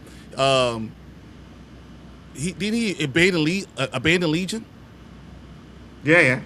That's why Legion. Yeah. That's why Legion. And Legion was a very powerful mutant that was able to manipulate time, and that's why he went back in time, because he actually wanted to get his father's love, protect him, stop Magneto, get his father's love. See, I don't read a lot of comics, but these were my shits back in the day. You know what's the other one? Do you have another one? Look at Corin, that whole era where he's he served on the Quiet Council, and he literally created artificial intelligence that killed millions and millions of people. Like, the dude, he's a villain. Okay, well, here's the thing. He's also like Bruce Wayne. Bruce Wayne likes to play like he's a good guy. He has morals. I don't do this. I don't do that. But just like Batman in DC, he knows how to kill or assassinate literally every person in the Marvel universe. Well, we see that even in Logan, when he goes crazy, he can kill everyone. Yeah. Listen. It's called Xavier Protocols. And again, if you look at, depending on the storyline, he killed his own sister in the womb. Yeah. In one storyline, he took over his sister. Yeah. All right. It's like, he is not. Again, I say he's a pacifist. In most forms, he's a pacifist. But again, every moral character in comic books has a immorality about them where they will skirt their own rules. I'll take even back to the basics. He was raised, and he knows Magneto around the same time, so he took Nazi strategies and used them and turned it into, I will take your kid with permission, but it was really kidnapping and taking children, right? Raising them in the same home. And even though he was raising them and thought he's teaching them good, he was building a motherfucking army for his own fucking conquer. Let's be real. like he was building his own army in disguise. Down Charles Xavier in 30 minutes. Here we go. Charles Xavier is Paul Atreides. That's what he is. That's who he is. So, and one thing I noticed about the intro of this, right? They flash back in the intro to the time where they show him inside Magneto's mind. So right then and there, I was like, okay, that's where they're going to go forward with the Onslaught stuff, you know? Absolutely. But didn't Apocalypse turn Professor X into a horseman in the cartoon? I don't remember. Was it the cartoon or is that the comic? Hold on. Now I don't remember where that came Xavier from. ever was. I don't remember Xavier. I remember to me, one thing doesn't make sense. Go ahead, Danny. If Forge can make anything he think of, why has he made something that can help him walk? That makes no sense. He ain't got. He could do something. I mean, he is basically helpless once he found that wheelchair because Magneto was worried about protecting him instead of fully focusing in some parts of the fight. I'm like, okay, you a liability. Even though you got all this mind power, you ain't doing. You kind of holding the man up. Maybe you guys can remind me if this was in a movie or in a comic, but wasn't there something where Professor X could use his psychic ability to watch, but it takes up too much power, walk, or it takes up too much power? I think Chris said earlier, if he walks, he seems to lose his power. He loses power. Yeah. He loses power, right? Yeah, something like that, I believe. It is the ability, if he gives up his ability, or if he, like, I mean, in the movies, it's with a serum that allows him to walk. If he's able to walk, he loses. It depends, again, the comic books, it always depends. It depends on how. One of those movies he was walking? Yeah, but that's because of a serum. And then, yes, he loses his. But in the comic books, there's a few instances where it happens, and he, I think, he doesn't lose all of it, but it's more like, how would I put it? It's more like inklings. Like he thinks somebody's thinking something. I don't know, Brian. All right. Is that that's maybe not the right way to put it. It's just he loses most, if not all, of his powers. He does. He loses all his ability to be able to go back to it. Because literally to be able to walk, you have to concentrate on doing it. And if he does do that, then he can't do anything else. It's like Cable. Exactly. That's the thing. He can use it to do that, but it takes everything. And I think that's something in the comic books that they constantly do run with when it comes to telepaths or those types of people, is that they can use it. And I think that's done very well in Doctor Strange, where that cosmic power, the guy uses it just to heal himself and says, I'm good, I've done that. I think that's a good carryover to the movies, that lots of these people can fix afflictions, but it takes everything they can to do it. And so they lose what makes them the character they are. And Nate Jones said he did turn him into a horseman. But not in X-Men 92. It's X-Men Evolution, and that's different. Yes, I was just going to say that. But I'm trying to remember. There's a comic book that does have. I can't tell you which one, but Charles gets brainwashed and becomes the cartoon. That's the cartoon. It's a comic book. It's Evolution. It's Evolution. But there's the comic book. I'm gonna say 2021. You're saying it's from the comic book, but from a comic book. So though they did it in X-Men Evolution, I believe they adapted it to the comic book. So I believe it's comic book in I'm thinking about 2021, because all the X-Men timelines are all fucked up after. Yeah, I know. So like I think there is a comic book that goes, but it follows after X-Men Evolution, the cartoon. It states that in the comic books, Xavier has never become one of Apocalypse's horsemen in the main comic book. And I think that's what. So hold on. There's in the actual comic books, Xavier is one of the trying to cure. No, it's saying it's only in the Evolution cartoon that he's ever been. Sanjay said, I was not aware Professor X done bad things. I've only seen Patrick Stewart and James McAvoy version. Even Patrick Stewart. The conversation about Jean Grey, when it shows them going back, him and Magneto are going back. He is all about the control. He's blocking her mind, blocking her power. Yeah. It is done very well because, again, people who think they're doing things for altruistic reasons are typically some of the most horrible people out there. 100%. They justify their causes and means to ends because they think they're doing good. Tony said Charles is always like that. Tony said, so did he lose his powers when Wanda broke his neck like a Kit Kat? He killed it. She killed him, Tony. Yeah. He was dead. There was no walking after that. Magneto was still wearing even in that, he does have an evil side to it because they all killed Doctor Strange. I just Googled it. So X-Men Evolution is the animated series that did it.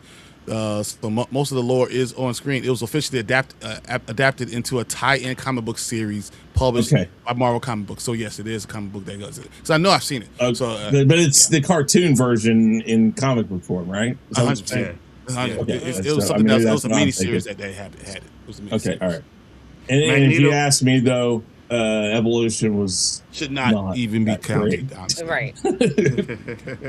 Magneto is still wearing the helmet when he was about to die. How did Professor X get into his mind?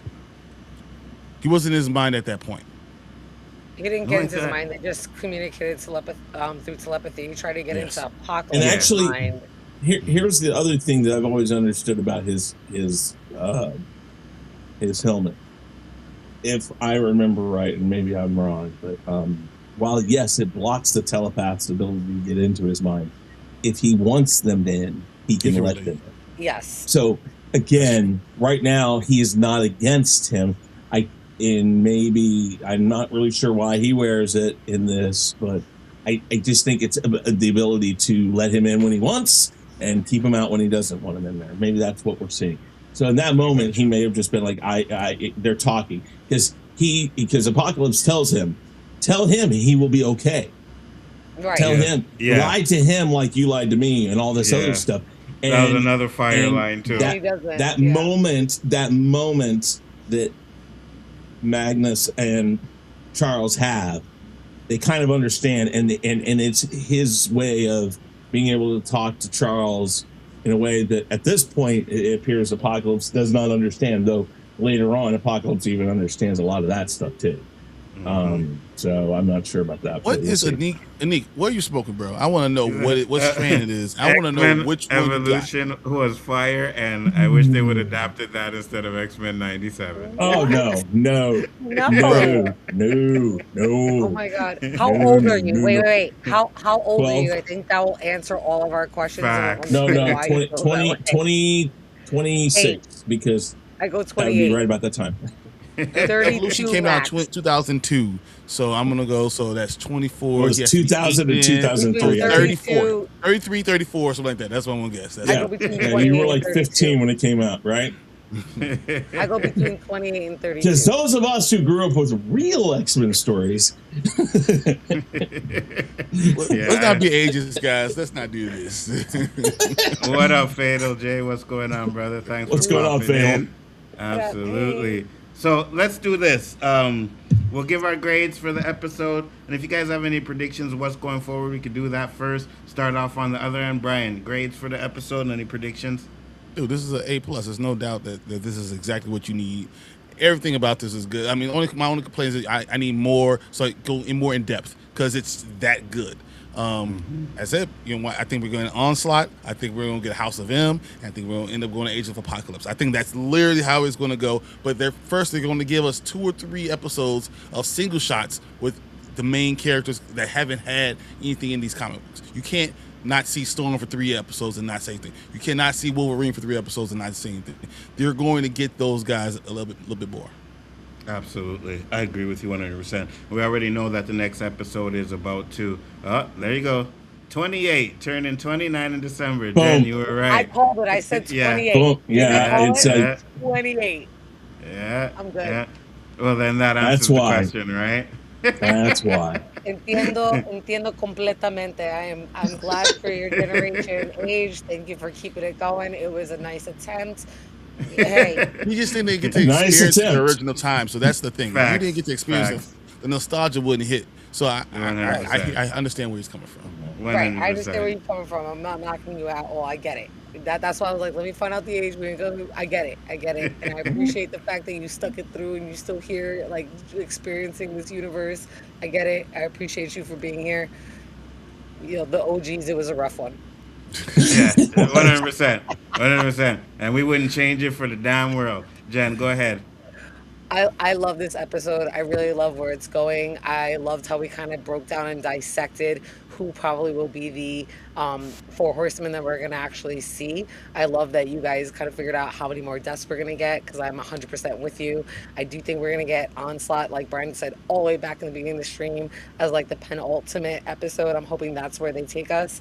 And I am really loving that, Shakara, whatever her name is going to be in there. They're kind of dropping episodes. They dropped, Beast kind of, let on with the gamma rays and shit, to the Celestials. Plus we had Isan. So I'm really liking that they're bringing all of this in. I fucking love the episode.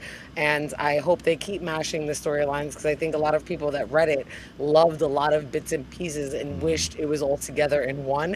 And I think that is for somebody that wanted, like, understood it all, but wish it was all together in one spot or finally categorized in an order rather than not the way it came out, but how it should be reorganized to make sense. I really like that, and I hope they continue on with that. Absolutely. And your grade? My grade's an A+. Absolutely. Chris? I can't do the A+ thing. I mean, there's no such thing as over 100%. Anyways. Well, an A+ is a 96 to a 100 for me, or 97 to a 100. 100% is an A. That's just, no. Anyways. That's just that. No, 95 is an A. Because an A+. That's because they have to do it for kids these days because they can't hit 100%. Shut the fuck up. Shut all the way the fuck up until you reach the top of Shut Fuck Mountain where there are no more fuck up to shut. I'm so glad these are back. So glad these are back because I do not get those enough anymore. Anyways, first off, I do want to say that the animation style, keeping it with what it was, it's beautiful. I love that. It is definitely a... Anyways, this could go so many places, and with losing your writer, even if he's roadmapped it. Listen, George Lucas roadmapped the sequel trilogy, and we saw what happened there. So I'm just hoping that we got the last fucking Jedi. I can make it work. They fucked up on 9. That's where they fucked it all up. They could have still brought it home.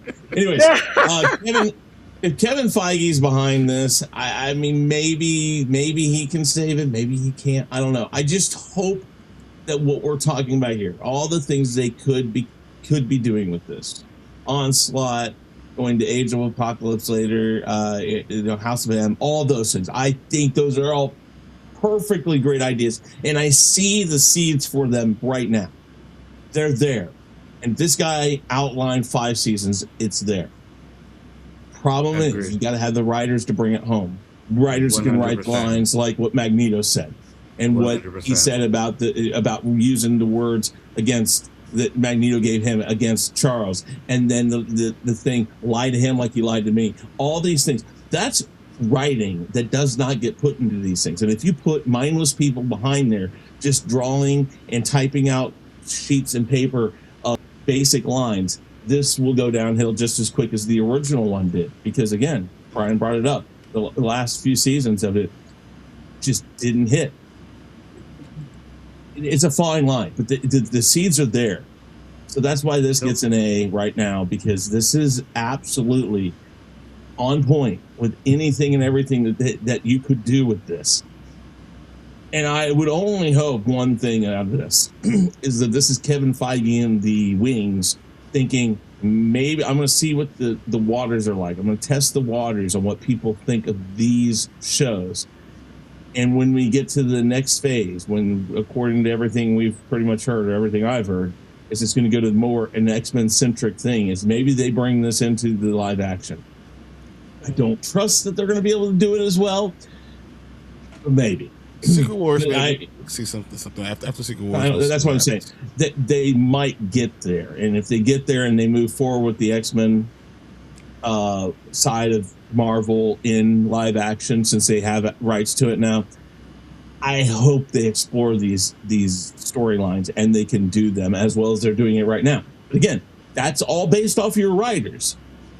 And we'll see where it goes after this season. But right now, the problem that I think they have is a lot of the people they get don't care about the project, the original stuff that came before. They don't care about it, and they just try to do their own thing and mess it up. So make that's a name why I'm for hoping. themselves. Yeah, exactly. Oh, I could do it better than they did it back in the past. You know what I mean? And like I told you, that they can't. They can't.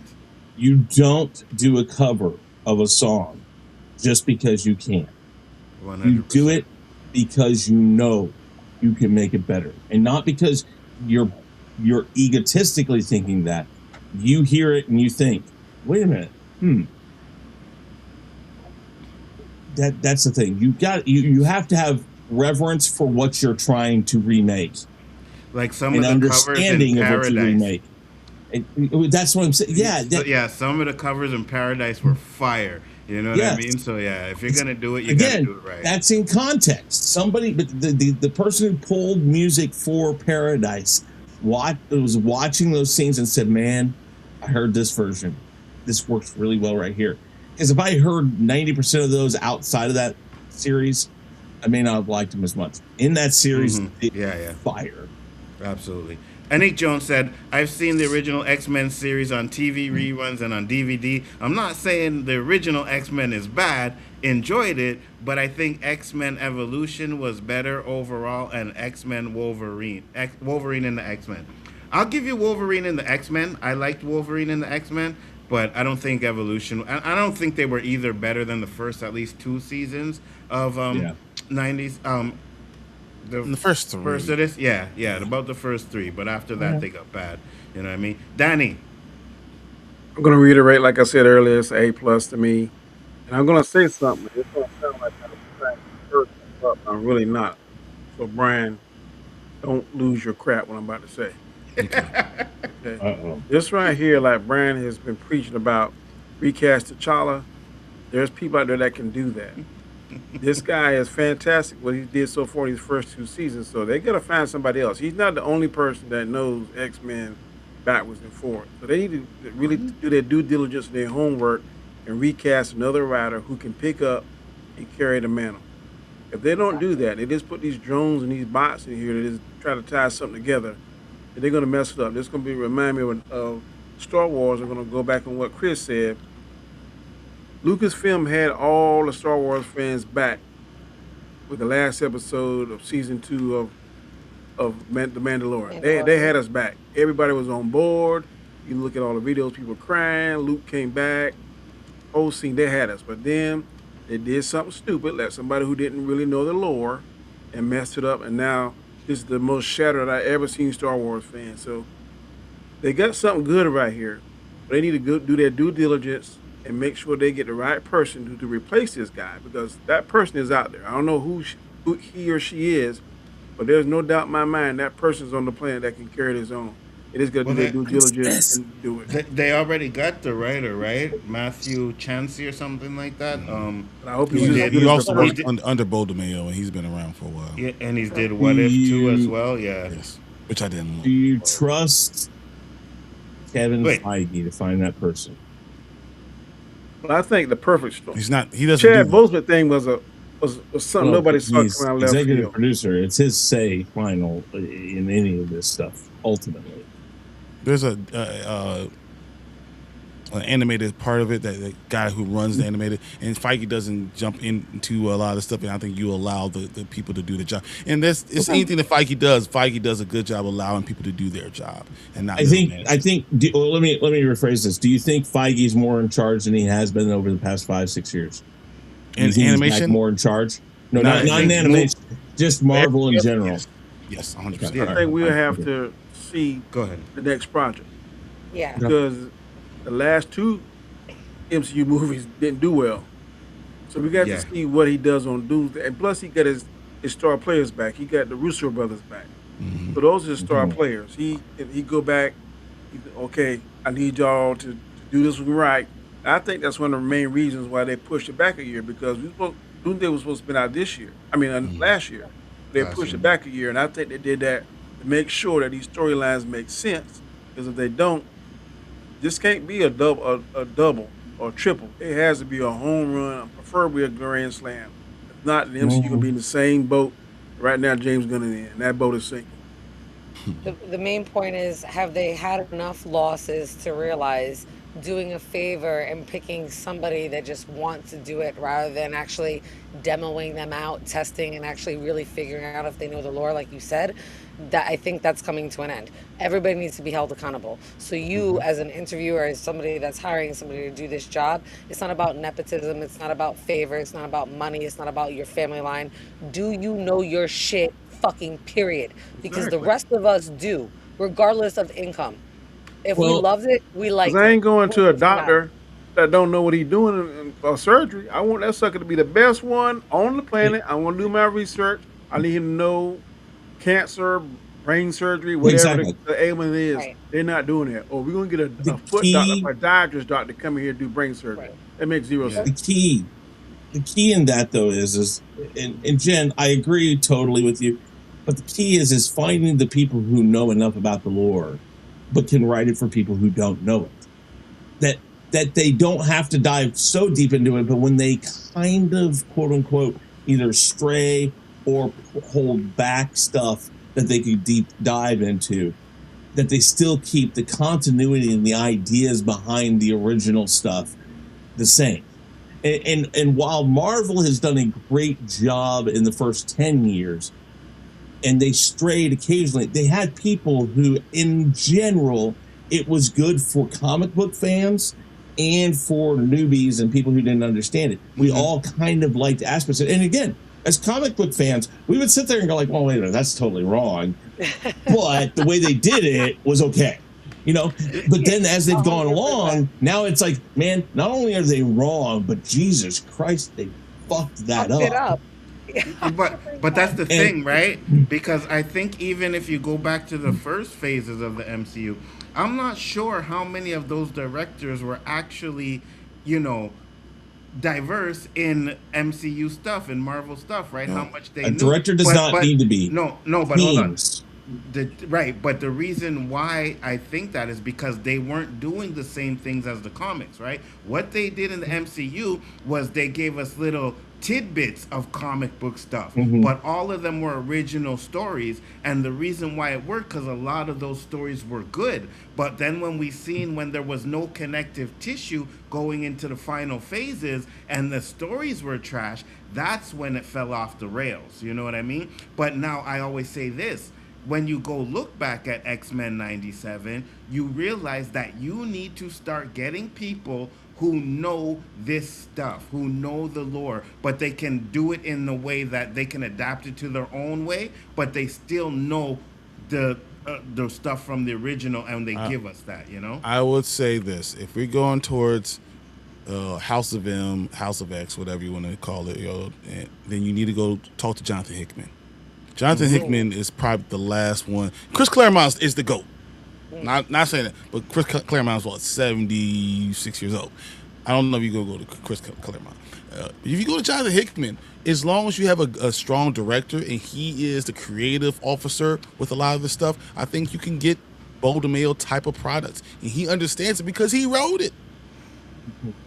So like that's what you want. He's 53 years old. You know, Jonathan Hickman might be someone that I will tap, and you know he's still with Marvel because what's the best comic book Marvel's done recently? Ultimate Spider-Man. Guess what? Jonathan Hickman did it.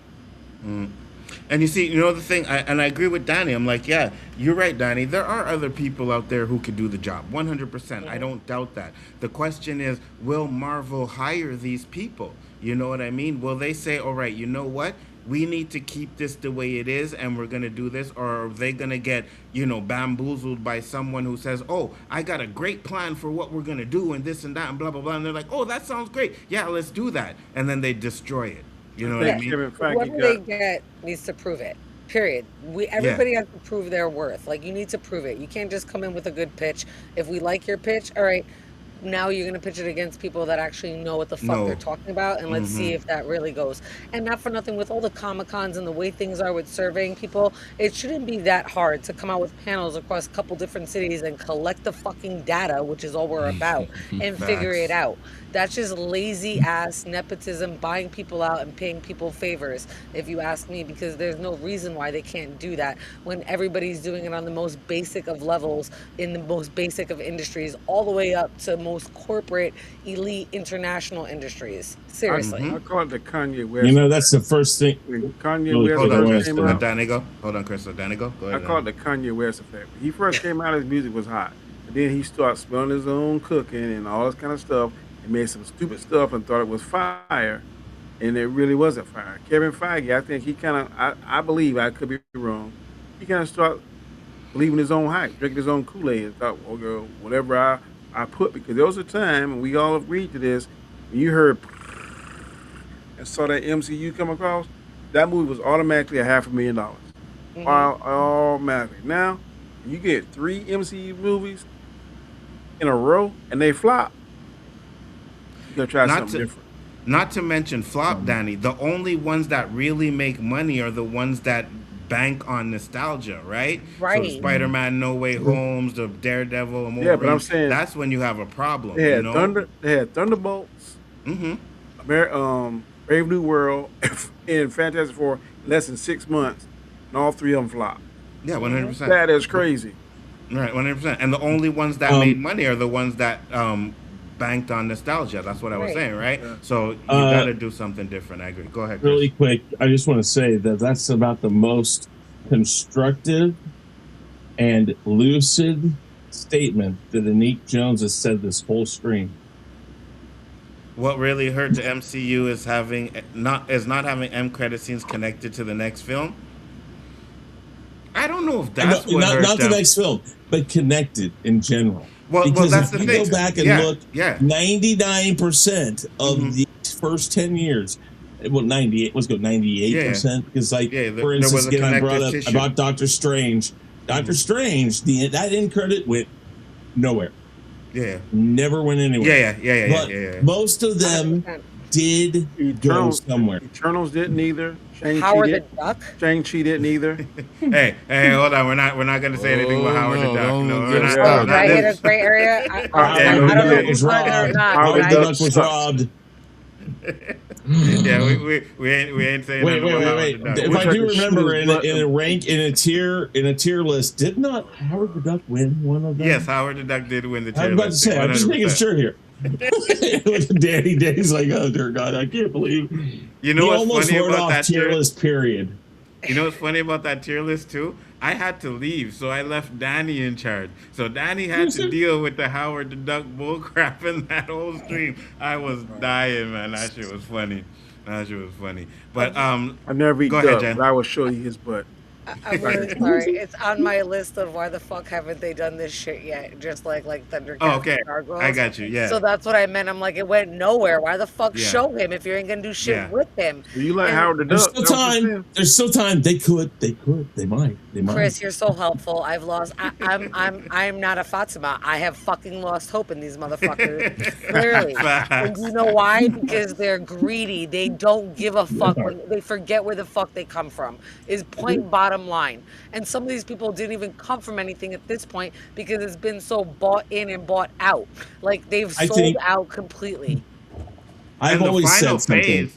The final phase, right? We had the Blade end credit scene that didn't go nowhere. We had the Hercules end credit scene that didn't go nowhere. We had the Thanos brother, can't remember his name, but Thanos brother end credit scene that went nowhere.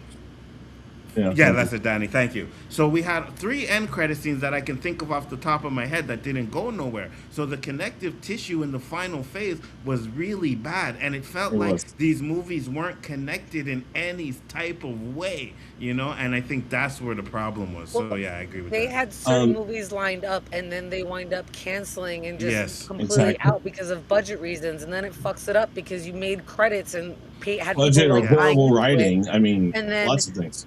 Or somebody pisses you off, or somebody gets caught doing something and everything drops. I'm like, what? Like, have some fucking follow through. Be accountable. 100. I've always said that.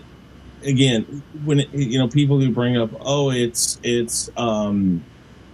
race swapping, it's gender swapping. Whenever they do those things, I've always said, listen, it doesn't matter how you do it or what you do.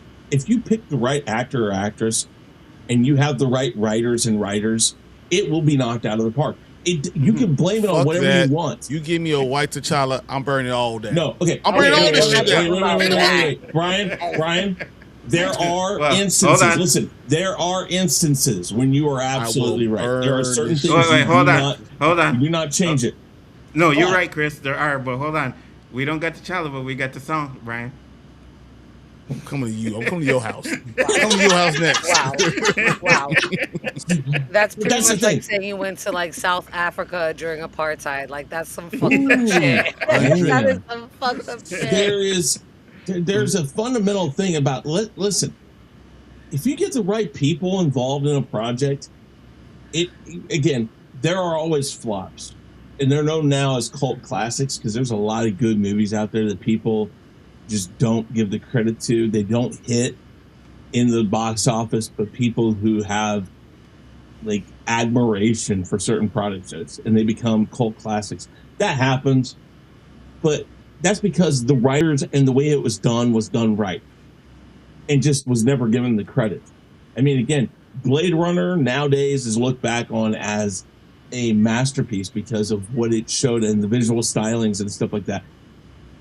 Back then, it was just a movie that didn't make it anywhere. Yeah, 100%. There was always those instances, but it comes down to your writers, your directors, and your actors, actresses in a movie. If they're all on board and they understand the assignment, it will be a good movie. And again, we can argue box office numbers all you want.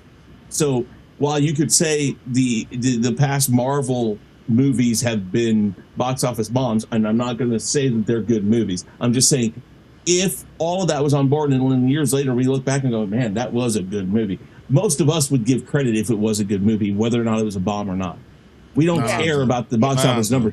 If it's good, we're on board with it, whether or not it's a box office bomb or not. The box office numbers don't matter. It matters about what. It depends on the movie. Like if the Batman 2 was good, there's nothing in the world that's gonna make Anzo say it was a good movie. You'll be the last man standing on that island, just sitting there. 100%. But my point is that for the most part, you get the right people on the project, it's going to turn out right. Right now, they got the right people on the project. You add a new writer in there, that guy, that woman, that guy, whoever it is, better know the assignment and better be on board, because any deviation or speed bump in this show right now will be felt easily. Just to wrap this all up, because I know we're in 10-minute mark. We're about to go. Exactly. I'm gonna say the end credit with Captain America and Wolverine, and he said, "I'm going the old band back together." Mm-hmm. The fact that you're going to get Team X is going to be phenomenal. The fact that we're going to get Sabretooth is going to be phenomenal. So the fact that I think we're going to get Silver Fox, and I think we're going to get Deadpool. I think we're going to get all those in this episode. It's going to be phenomenal. I'm ready to see Sabretooth and Wolverine together. I'm leaning more towards Alpha Flight. Ooh, I want to see that so bad, Danny. I hear you, but when he says old band back together, when doing with the Weapon X stuff, it seems like it's Team X. So Team X will be more Sabretooth along with Wolverine. I mean, when I first heard it, I went to Alpha Flight. I was like, okay. I guess I'm with Brian, because he said like it's been 50 years. So when you think back to going back in time, or like that 50 years ago, that would bring the us age comments. Right. The age comments between him and Captain America. I think, I do think it's going to be that. Just because of that clue. It could have gone either way had they not said that line, but that's what made me lean to that exactly. Like I was like, oh, that's definitely X-Team. I can't wait. Absolutely. But I'm definitely want to see Alpha Fight. Like I said that before. Let me get to these comments. Danny, did you finish with your final thoughts? Yeah. Okay. So I'll get these comics, then I'll give mine, and then we can wrap it up, guys. Lee Sung-Jang said he's a big fan of the X-Men animated series and read Chris Claremont's comic books. I have hope. What'd you call that guy name? Who? Chris Claremont? No, the guy name. Sanju. Oh. You said something else. No, Sanju. Wow. Okay. Hold on. I thought you said Lee St. John. I was like, whoa. No. Lee Sung-Jin. Yeah, Lee Sung-Jin. Right. Lee Sung-Jin. Yeah, Lee Sung-Jin. Okay. I thought it was the other guy. Okay. Yeah, no. It was in the comments there. What would you want to see in a new MCU X-Men? I don't want Wolverine and Magneto for a long time. Fox movies was all about these two. I'm tired of Wolverine. I agree.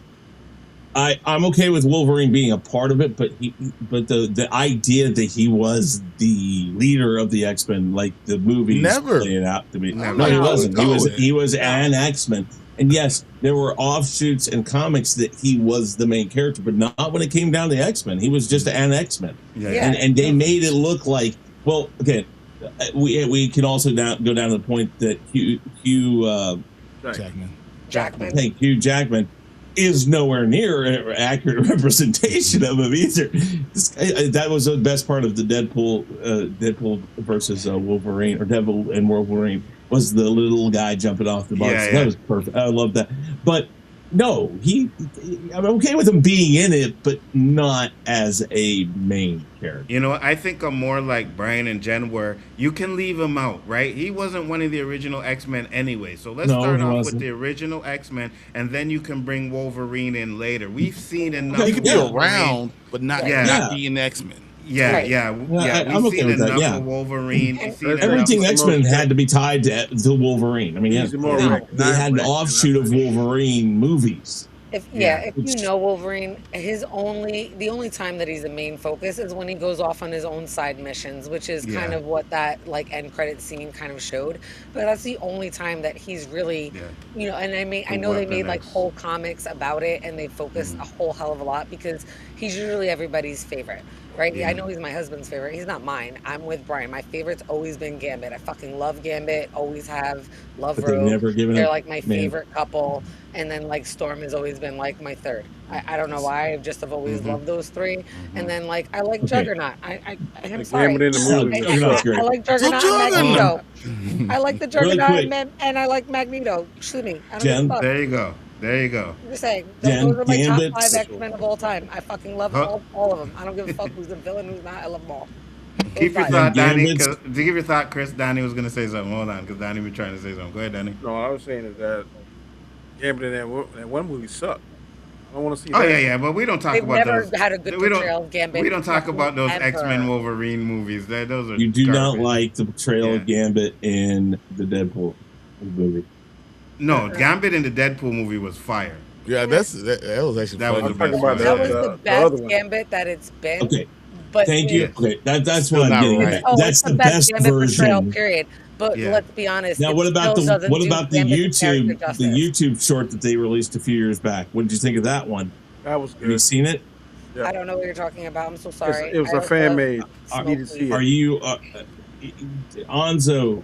Danny might have Somebody send it to her. Somebody send it to me. Danny send it to me, and then I'll send it. Are you on? If you're on Twitter, find me and I can send it. I have it. Not. I refuse to be on Twitter. Okay. I'm sorry.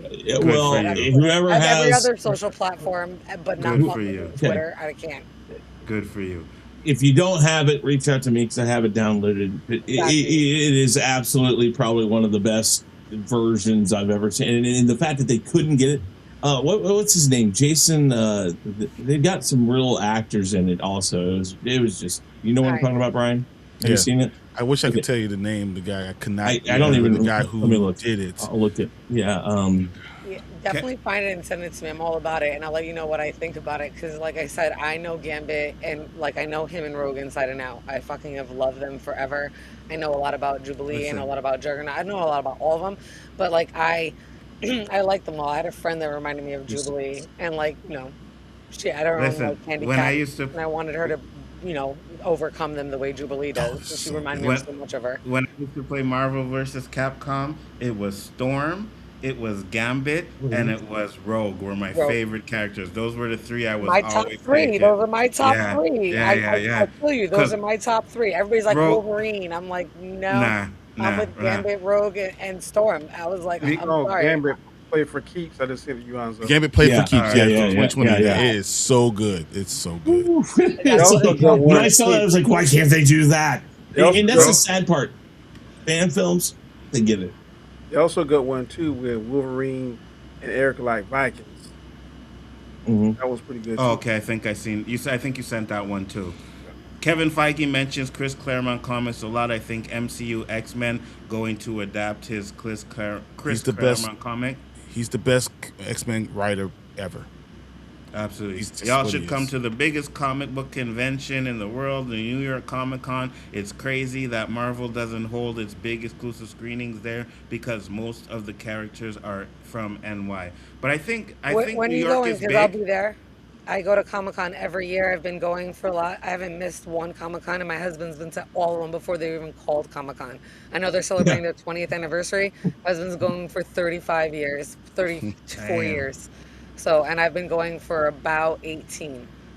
This is my 18th year. You guys can review some Multiverse Saga movies leading to Road to Doomsday. Not a bad idea. Not a bad idea. Nzo, the MCU. Nzo for Wolverine. MCU Wolverine. Me? No. I'm too dark skinned, bro. They don't want me. Best Gambit is the YouTube short. Absolutely.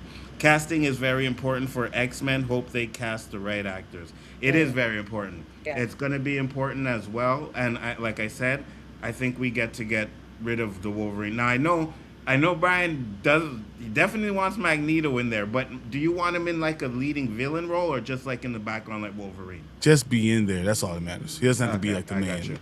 Yeah. And I take issue with the fact that that the whole New York thing being the Comic-Con, because it was actually originally the whole thing, the whole trail of it was originally San Diego, right. And it was called the San Diego Golden State Mini Con, or Comic Mini Con, and that was back in the 70s when it first started. I think San Diego's still the biggest one, right? It is the biggest one. I mean, it's the one everybody wants to, like anybody who's a part of it, like all of the actors and stuff that are part of it, that's the one they really want to go to. Right. Now, granted, New York is probably right up there with it because of the place. But again, San Diego's always where it was. I think I need to go to one of these Comic-Cons because I was talking about mine, and I'm like, it's just like they're fun. We have 3 days, right? Our Comic-Con's 3 days, but we just got one little room, right? It's one little room. You walk in there. See, that's what it started as. Yeah, the one here in Kansas City, when it first started coming here, it was in like about 5 rooms, bigger rooms, more like ballrooms. But now it's a big deal. It takes up a whole freaking convention center. And I can tell you now, I talked about recasting. It's going to be very hard, in my opinion, to get a better Magneto than Fassbender and a better Xavier than McAvoy. Until you see it, you do not know. I'm just saying right now, based on what I'm seeing.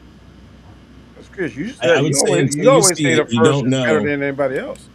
But they only get one chance to match it. Again, you probably would not have thought Fassbender was the right choice until he was there. And then when you see it, you're like, okay, I get it. You get one chance to make it right. I'm just saying, based on what I've seen, in my opinion, it's going to be hard for them to. I don't disagree. Somebody with that cachet, especially McAvoy. You know what's funny? Because I agree with you. I think we're gonna have a lot of that. People are gonna have a hard time casting Tony Stark, recasting Tony Stark. They're gonna have a hard time casting Chris Evans. You know what I mean? They're gonna have a hard time recasting all these guys. We're gonna be like, oh, did they do it better? So I think we're gonna have an issue with that. I do think that McAvoy and Fassbender are pretty much the best, to be honest with you. But I think they could find others. I think those. I'm sure that person's out there. Because I'm a firm believer that the next Batman should be Reacher. There ain't nobody else in my mind. Yeah. James Gunn ain't gonna do that. He's gonna pick some chump while they got a body like me and look crazy. So he said San Diego isn't the biggest anymore. He said New York. Just Googled it, Chris. Said New York took over the biggest Comic-Con in the last 5 years. Okay.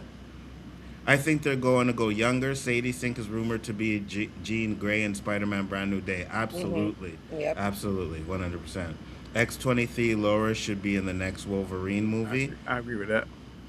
Yeah, but let's establish the X-Men, right? Let's get there, and then we can worry about Wolverine and stuff like that. Because again, after Secret Wars, everything is going to be like a soft reboot.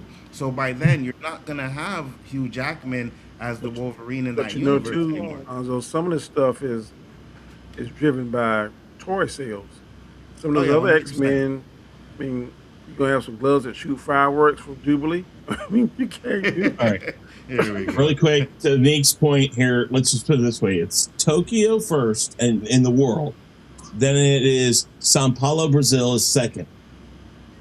San Diego in the United States is considered first because of one reason and one reason only. Let me double check this. It was because I think it's just about 7 years ago, San Diego capped their attendance at 130,000 and stopped it there. New York, it's about 200,000. So San Diego is still considered the top because they've capped it to keep it more inclusive for their people coming in. I said X20. Find a bigger venue. Facts. Well, I don't know. I've never been there. Sorry, I'm saying facts like I've been there. I don't even want to pick it in. Yeah, you're right. I don't know. I have no idea. Everything's about the money. That's why all these movies flop, because they're good movies, but it's all about the money. If they don't make it big in the box office, then they flop out. It doesn't even matter That's what I the said. quality or the good. The fans make them later on become cult classics. Right. So because they're good movies. It's all about the dollar, right? To be quite honest, that's What's why. the cost to go to one of these places? Yeah, that's why it's only a matter of time before they find a bigger venue, or they wind up expanding that venue so it holds more people to get more money. You're not hearing how much it costs to go to one of these days. It's $109 to go to Comic-Con on Friday and Saturday. So Thursday's 95, Friday's 110, Saturday's 110, and Sunday's like 100. Man, that's about 20 meals. It's Y'all on crazy. Sunday. Negative. But wait, hold on. I remember the first Comic-Con I went to, it was $12.95 18 years ago. Yeah, that makes sense. Let's get a time machine and go back to that time. COVID. For free. COVID. So. That shit was $54 in 2019. Then COVID hit in 2020, then they closed it down for a year. Then they came back. They're like, gotta make our money back. Vendors. And then that shit got even more expensive. It went to 60, 70. Last year was $75. This year it's 109. That's a big fucking jump considering it went from 50 to 52 to 54 to 64. 109 whatever, a day? and then it went to 75, which was like a $10 jump. And then that's Friday, for Saturday. one day. And the VIP package last year was $600. This year it's $1,000. I'm like, that's a big jump. $1,000 for the whole package. The For VIP the whole weekend, all yeah. 4 days, the whole Man, week, all that's 4 my days, house, Thursday though. through Sunday. No, but that's also behind the scenes stuff. The thousand. Yeah, it includes behind the scenes, getting signatures and all that. So for here in Montreal, Comic-Con typically range from $30 to $65 per day, while the VIPs cost $130 to $170 plus for the weekend. That sounds like 2017 to me. Yeah. Our in Chicago, I think. But our Comic-Con is way smaller than you guys, so yeah. Ours was like $200 for the weekend. I think it was like. How much is it? It's like $200 for the weekend. Right.